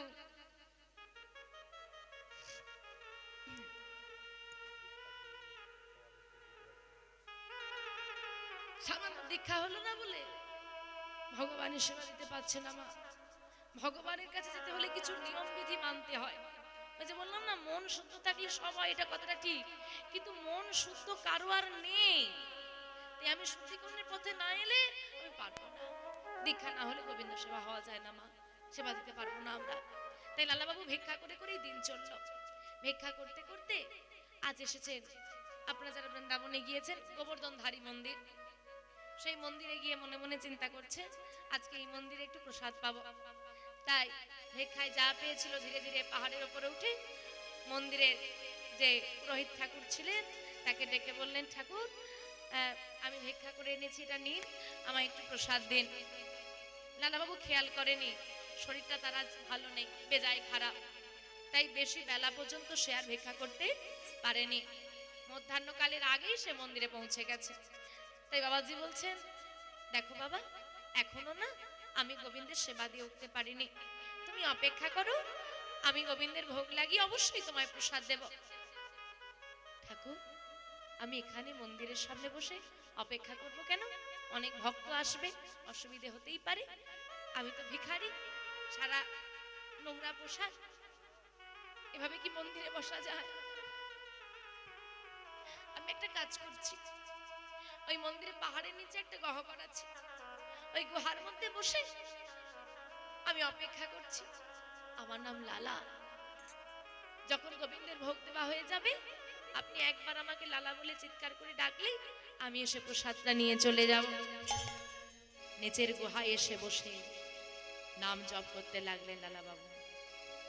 দেখতে দেখতে সময় পেরিয়ে গেল, নয়ন জলে বুক ভাসিয়ে ভগবানকে ডাকছে। ওইদিকে যেই না গোবিন্দের ভোগ লেগেছে, পাহাড়ের ওপর থেকে বাবাজি ডাক দিচ্ছেন লালা বলে প্রসাদটা নিয়ে যাবে। যেই না ডাক দিতে যাবে বাবা, সঙ্গে সঙ্গে শুরু হলো প্রবল বেগে ঝড়। অঝোর ধারায় নামলো বৃষ্টি, ঝড় বৃষ্টি, চারিদিক অন্ধকার হয়ে এলো। হেন কালে হইল শ্বেতা ঝড় ভয়ঙ্কর, ঝড় ভয়ঙ্কর, চারিদিক বিদিল দেখো ঘোর অন্ধকার। ঘোর অন্ধকার, নিতাই গৌর হরি বল। ঘোর অন্ধকার, ঘোর অন্ধকার। লালা লালা, ওহে লালা, লালা, ওহে লালা। মন্দিরের ঠাকুর চিৎকার করে ডাকলেও ঝড় বৃষ্টির শব্দে মন্দিরের বাবাজির কণ্ঠস্বর পৌঁছালো না লালা বাবুর শ্রুতিমূল পর্যন্ত। ক্ষুধার জ্বালায় ছটফট করতে লাগলেন। শরীরটা তার আজকে ভালো নেই। ক্ষুধার জ্বালায় তিনি ক্লান্ত হয়ে গুহার মধ্যে তার শরীরের দেহের সমস্ত ক্ষমতা হারিয়ে চোখের জলে গোবিন্দকে ডাকছে আর বলছে, হে দয়াময়, তোমার দর্শন পাওয়ার জন্য বৃন্দাবনে এসেছিলাম, যেখানে তোমার একটু প্রসাদ পাওয়ার ভাগ্য নেই, তোমার দর্শন কি করে পাবো? এতদিনে আমি বুঝেছি আমি ভক্ত হতে পারিনি। এমন সময় গুহার পাশে নিজেকে আড়াল করে দাঁড়িয়ে কে যেন হাতটা বাড়িয়ে দিয়ে বলল, লালা প্রসাদটা ধরে নাও, বৃষ্টিতে ভিজে গেলা। চমকে উঠলেন লালা বাবু, কি গুহার পাশে কে দাঁড়িয়ে আছে? আমি তো দেখতে পাচ্ছি না। তাহলে ও তো গুহার মধ্যে, পাশে দাঁড়িয়ে দেখা যাবে না। হাতটা দেখা যাচ্ছে, হাতটা বাড়িয়ে দিয়েছে। তা মনে হয় মন্দিরের বাবাজি বৃষ্টিতে ভিজে ভিজে প্রসাদ দিতে এসেছে। আমি আর গুহার বাইরে যাব না, প্রসাদটা ধরে নি। গুহার মধ্যে বসে প্রসাদটা ধরে নিল। প্রসাদটা সেবা করে দেহের বল ফিরে পেল। পাত্রটা বৃষ্টির জলে ধৌত করে নিয়ে নিজের কাছে রেখে দিয়ে মনে মনে ভাবছে, বৃষ্টি থামলে পাত্রটা ফেরত দিয়ে আসে। বৃষ্টি থামলো, ঝড় থেমেছে, যাই প্রসাদটা দিয়ে পাত্রটা ফেরত দিয়ে আসে। বাবাজি চিন্তা করছে, বৃষ্টি থেমেছে, যাই ছেলেটাকে প্রসাদটা দিয়ে আসেনি, তাই হরি। হরি বল। এদিকে লালা বাবু ধীরে ধীরে পাহাড়ের উপরে উঠে, যেই না বাবা উঠে গিয়েছে, মন্দিরে বাবাজি বলছে, আরে তুমি চলে এলে? আমি তোমার কাছে যাচ্ছিলাম ওই প্রসাদটা দিতে। প্রসাদ দিতে? কেন ঠাকুর, আমার আর প্রসাদ লাগবে না, আপনি তো দিয়েছেন। প্রসাদ আমি তো দিইনি বাবা। কেন? আপনি বৃষ্টিতে ভিজে ভিজে আমায় গিয়ে প্রসাদটা দিয়ে এলেন না। বাবাজি মনে মনে ভাবলেন, ও দিতে দেরি হয়েছে বলে অভিমানে হয়তো এই কথাগুলো বলছে। দেখো বাবা, আমি বয়স হয়েছে তো, তাই ওই বৃষ্টিতে পাহাড় থেকে নামতে গিয়ে যদি পড়েই যায় কি হবে বলো দেখি, তাই যেতে পারিনি বাবা। তাই তুমি দাঁড়াও, আমি তোমাকে প্রসাদটা এনে দিচ্ছি। ঠাকুর আমার আর প্রসাদ লাগবে না, আপনি আমায় যা প্রসাদ দিয়েছেন তা আমার উদর পরিপূর্ণ হয়েছে। আর তাছাড়া গুরুদেবের নির্দেশ, একবারের বেশি আমি আর সেবা করতে পারবো না। লালা মিথ্যে বলো না, আমি তোমাকে এখনো প্রসাদ দিতে যাইনি, আর তুমি কেন মিথ্যে কথা বলছো? ঠাকুর আপনি বৃষ্টিতে ভিজে ভিজে আমায় প্রসাদ দিতে যাননি না, তাহলে এই পাত্রটা কোথা থেকে এলো বলেন? এই পাত্রে করে আপনি আমায় প্রসাদ দিতে যাননি? বলেন বলেন, আপনি প্রসাদ দিতে যাননি। লালা এই পাত্র তুমি কোথায় পেয়েছো? এই পাত্রে করেই আপনি আমায় প্রসাদ দিয়েছেন। না লালা না, আমি এখনো মন্দির থেকে যাইনি। তবে তুমি যেটা বলেছো ঠিক বলেছো, এই পাত্রটা আমার মগিরিধারী, কিন্তু আমি প্রসাদ দিতে যাইনি। তাহলে তাহলে কে গিয়েছিল? এসো দেখি। লালা লালা বাবুর হাতটা ধরে মন্দিরের কাছে গিয়ে, যেই না মন্দিরের দরজাটা খুলে দিয়েছে, দেখছে বৃষ্টিতে বাবাজি ভেজেনি, তার পোশাকটা শুকনো, কিন্তু বৃষ্টিতে ভিজে ভিজে মাধব প্রসাদ দিতে গিয়ে তার সর্বাঙ্গ বৃষ্টির জলে ভিজে গেছে। দয়াময়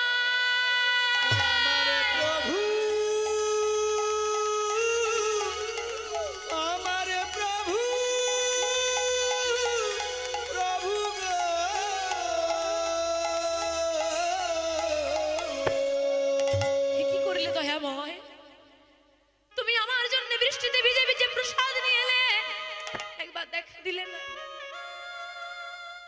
আড়াল থেকে চলে গেলে, সামনে এলে না।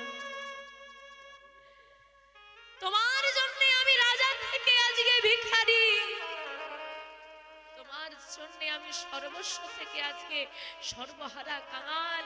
আমি তো তোমার কাছে কিচ্ছু চাইনি, চেয়েছি একবার তোমাকে দু চোখে দেখা দেখতে, তুমি তাও দিলে না। এত কাছে এসে চলে গেলে, সামনে এসেও আড়াল হয়ে গেলে। কতদিন কতদিন এভাবে আমার থেকে লুকিয়ে বেরোবে বলতে পারো? আর কতদিন এমন করে আমার থেকে নিজেকে গোপন করে রাখবে? আর কতদিন তুমি আমায় কাঁদাবে? বলো বলো। আর কত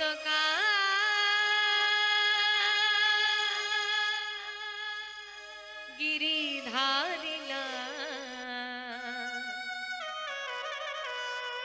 আড়ালে আড়ালে রবে,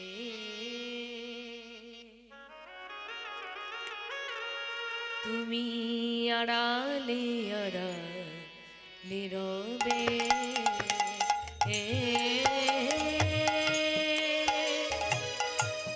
আর কত কাল গিরিধারিলা তুমি আড়ালে আড়ালে রবে, তুমি আড়ালে আড়ালে রবে। আর কত কাল গিরিধারিলা আড়ালে আড়ালে রবে, তুমি আড়ালে আড়ালে রবে। আর কত কাল গিরিধারিলা আড়ালে আড়ালে রবে, তুমি আড়ালে আড়ালে রবে। আমার নয়নের জল ঝরে অবিরাম, নয়নের জল ঝরে অবিরাম, নয়নের জল ঝরে অবিরাম, নয়নের জল ঝরে অবিরাম। দর্শন পাব হে কবে গিরিধারিলা আড়ালে আড়ালে রবে। আর কত কাল গিরিধারিলা আড়ালে আড়ালে রবে, তুমি আড়ালে আড়ালে রবে।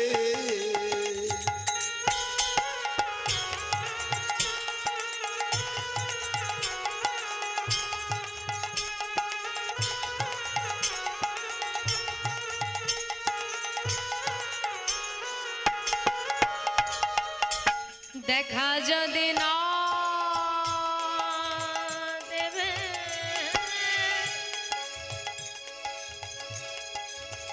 ওগো নির্দয়,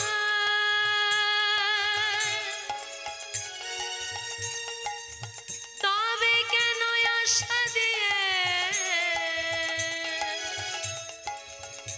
তুমি ভরালে হৃদয়? দেখা যদি না রাধে রাধে দেবে, হরে হরে, ওগো নিরুদয়, তবে কেন আশা দিয়ে তুমি ভরালে হৃদয়।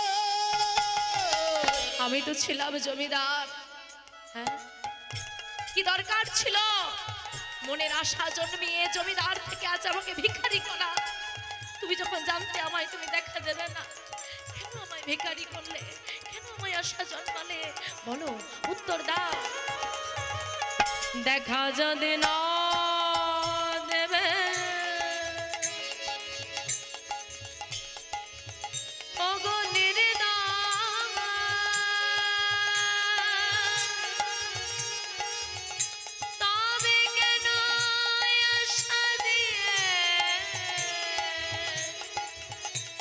তুমি ভরালে হৃদয় দেখা যদি নাই দেবে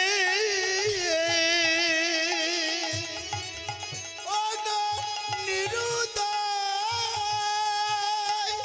তবে কেন আশা দিয়ে ভরালে হৃদয়? আকুল আমার মরমের ব্যথা আকুল আমার মরমের ব্যথা, আকুল আমার মরমের ব্যথা, আকুল আমার মরমের ব্যথা। পাবো দর্শন কবে গিরিধারিলা আড়ালে আড়ালে রবে আরে কত কাল গিরিধারিলা তাই গৌর হরি হরি আড়ালে আড়ালে রবে, তুমি আড়ালে আড়ালে রবে, আড়ালে আড়ালে আড়ালে আড়ালে রবে।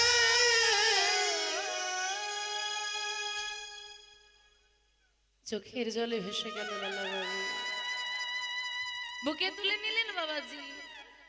শোনো, যাও লালা, মনে এত প্রশ্ন, জানো ভক্তের মনে প্রশ্নের যখন উদয় হয়, প্রশ্নের অন্ধকার কাটাতে আসেন কে?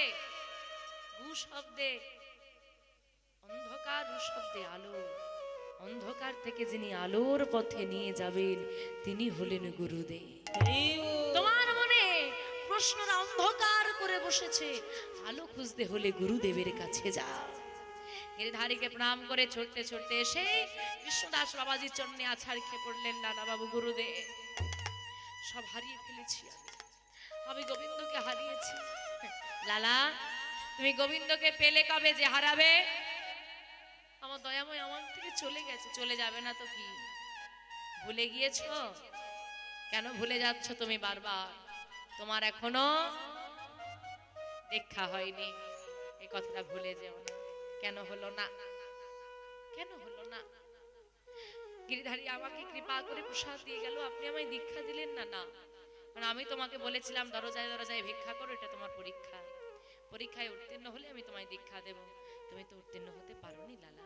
কেন? আমি তো দরজায় দরজায় ভিক্ষা করেছি। একটা দরজা যে বাকি রয়ে গেছে। কোন দরজা? জগৎ সেটের দরজা না, যে আমার নামে হাইকোর্টে মামলা করলো। আমি আমি তার দরজায় ভিক্ষা করতে যাব? না না না, আমি পারবো না। লালা, তোমার নামে জগৎ সেন হাইকোর্টে মামলা করেছে? হ্যাঁ। লালা, কোন লালার নামে মামলা করেছিল জগৎ সেন? ওই মুর্শিদাবাদের জমিদার লালা, নাকি বৃন্দাবনের ভিখারি লালা? তুমি তো ভিখারি, তোমার জমি এলো কোথা থেকে যে মামলা করবে? শোনো লালা, তুমি জমিদারি ছেড়েছো, তোমার মন জমিদারি এখনো ছাড়তে পারেনি। তুমি ভিখারি সেজেছো, তুমি ভিখারি হতে পারোনি। ধুলাই গড়াগড়ি দিয়ে কাঁদছে লালা, এবার আমি কি করব? সামান্য একটা ভুলের জন্য এত বড় সাজা আমায় ভোগ করতে হচ্ছে। না লালা, যাও, তুমি তোমার বন্ধুর দুয়ার হতে এক মুষ্টি ভিক্ষা আনতে পারলে আমি তোমায় দীক্ষা দিয়ে দেব। ছুটে চললেন লালা বন্ধুর দরজায়। ছুটতে ছুটতে এসে জগৎ সেটের দরজায় যেই না চুল পেতে ডেকেছে, বন্ধু আমায় এক মুষ্টি ভিক্ষা দাও বন্ধু। জগৎ সেট তো জমিদার বাবা, সে লালা বাবুর মতো নাম করা জমিদার। দরজার সামনে বেরিয়ে এসে এমন অবস্থা দেখে লালা বাবু থাকতে পারলেন না, বলে উঠলেন, লালা বন্ধু, তুমি আমায় চিনতে পেরেছো? জগৎ সেন, চিনতে পারবো না? তুমি যে আমার প্রাণাধিক প্রিয় বন্ধু, কিন্তু এ তোমার কেমন অবস্থা? ভিক্ষার ঝুলি, এমন বেশ, কি হয়েছে তোমার? কোথায় গেল তোমার জমিদারি? বন্ধু, বিষয় বিষে ডুবে থাকলে কি আর কৃষ্ণ নামামৃতের সন্ধান পাওয়া যায়? আমি কৃষ্ণ নামামৃতের সন্ধানে বিষয় বিষ পরিত্যাগ করে এসেছি। তাহলে তুমি আমার দরজায় এলে কেন? তুমি এক মুষ্টি আমায় যদি ভিক্ষা দাও, আমার গুরু দীক্ষা হবে। আমার গুরু দীক্ষা হলে কৃষ্ণ নামামৃত পাবো আমি। বাহ বন্ধু, এই তোমার বন্ধুত্ব, এই তোমার আমার প্রতি ভালোবাসা। তুমি অমৃত একা একা পাবে, আমি বিষে ডুবে থাকবো, তা হয় কি করে? তুমি আমার বন্ধু হয়ে তুমি অমৃত পাবে, আমায় দেবে না? বন্ধু তুমি যাবে? যাবো তো, তার আগে আমায় ভিক্ষা দাও। এক মুষ্টি ভিক্ষা লালাবাবুর আঁচলে দিয়ে জগৎ সেন নিজেও ভিখারি হয়ে জমিদারি পরিত্যাগ করে বৃন্দাবনে চলে এলেন। নেতাই গৌর হরি বল। লালাবাবু জগৎ সেন দুইজনে কৃষ্ণদাস বাবাজির সম্মুখে এসে দাঁড়াতেই লালাবাবু আর জগৎ সেনকে দীক্ষা দিলেন কৃষ্ণদাস বাবাজি। বাবাজির আনন্দ আজ ধরে না। বৈষ্ণব ঠাকুরে, যাও লালা, আজ থেকে তুমি আর জগৎ সেন তোমাদের যে মন্দির আছে ওই মন্দিরের গিরিধারীকে সেবা দেবে। লালাবাবু জগৎ সেন রাধা মাধবকে সারা জীবন সেবা দিলেন। অতঃপর যখন তার জীবনের শেষ পর্যায়ে বয়স হয়ে গেল, আর গিরিধারীর সেবা দিতে তিনি পারলেন না লালাবাবু, তখন তিনি সিদ্ধান্ত নিলেন, গোবিন্দ যখন আর কোনোদিন আমায় দেখা দিল না, গোবিন্দকে না পেয়ে গোবিন্দের বিরহের জ্বালা আর দেহের মধ্যে আছে বার্ধক্যের জ্বালা। বার্ধক্যের জ্বালা বড় জ্বালা, এই জ্বালার কোনো সীমা নাই। তা দুই জ্বালা সইতে পারছি না আমি যমুনার জলে প্রাণ ত্যাগ করে দেব। এই বলে পূর্ণিমা রাত্রিতেই ছুটতে ছুটতে গিয়ে যমুনাকে বলছে, ছোট যমুনা, বেঁচে থাকতে গোবিন্দ দর্শন পেলাম না, এই দেহ তোর জলে আমি ভাসিয়ে দিলাম, ভাসতে ভাসতে এই দেহটা আমার নিয়ে যাস গোলক গোবিন্দ ধামে, যেন মৃত্যুর পর আমি তার দাস হতে পারিনি। তাই গৌর হরি বল, হরি বল। এই বলে যমুনার জলে নয়ন জল ভাসিয়ে দিয়ে যমুনার জলে ঝাঁপ দিলেন। আর যেই নাল্লাবু যমুনার জলে ঝাঁপ দিলেন, যমুনার কুল আলো করে সে দাঁড়ালেন জগৎপতি শ্রী গোবিন্দ লালা। কে? দয়াময়, তুমি কি করছো? তুমি জানো না আত্মহত্যা মহাপাপ? ভক্ত হয়ে এমন কাজ করলে জগৎবাসী কি করবে? দয়াময়, তোমাকে ছাড়া যে আমি আর বাঁচতে পারবো না। এই তো আমি এসেছি যমুনার জল থেকে উঠে এসে চোখের জলে গোবিন্দের চরণ দুটো ধৌত করে দিলেন লালাবাবু। বলো লালা, তুমি কি চাও?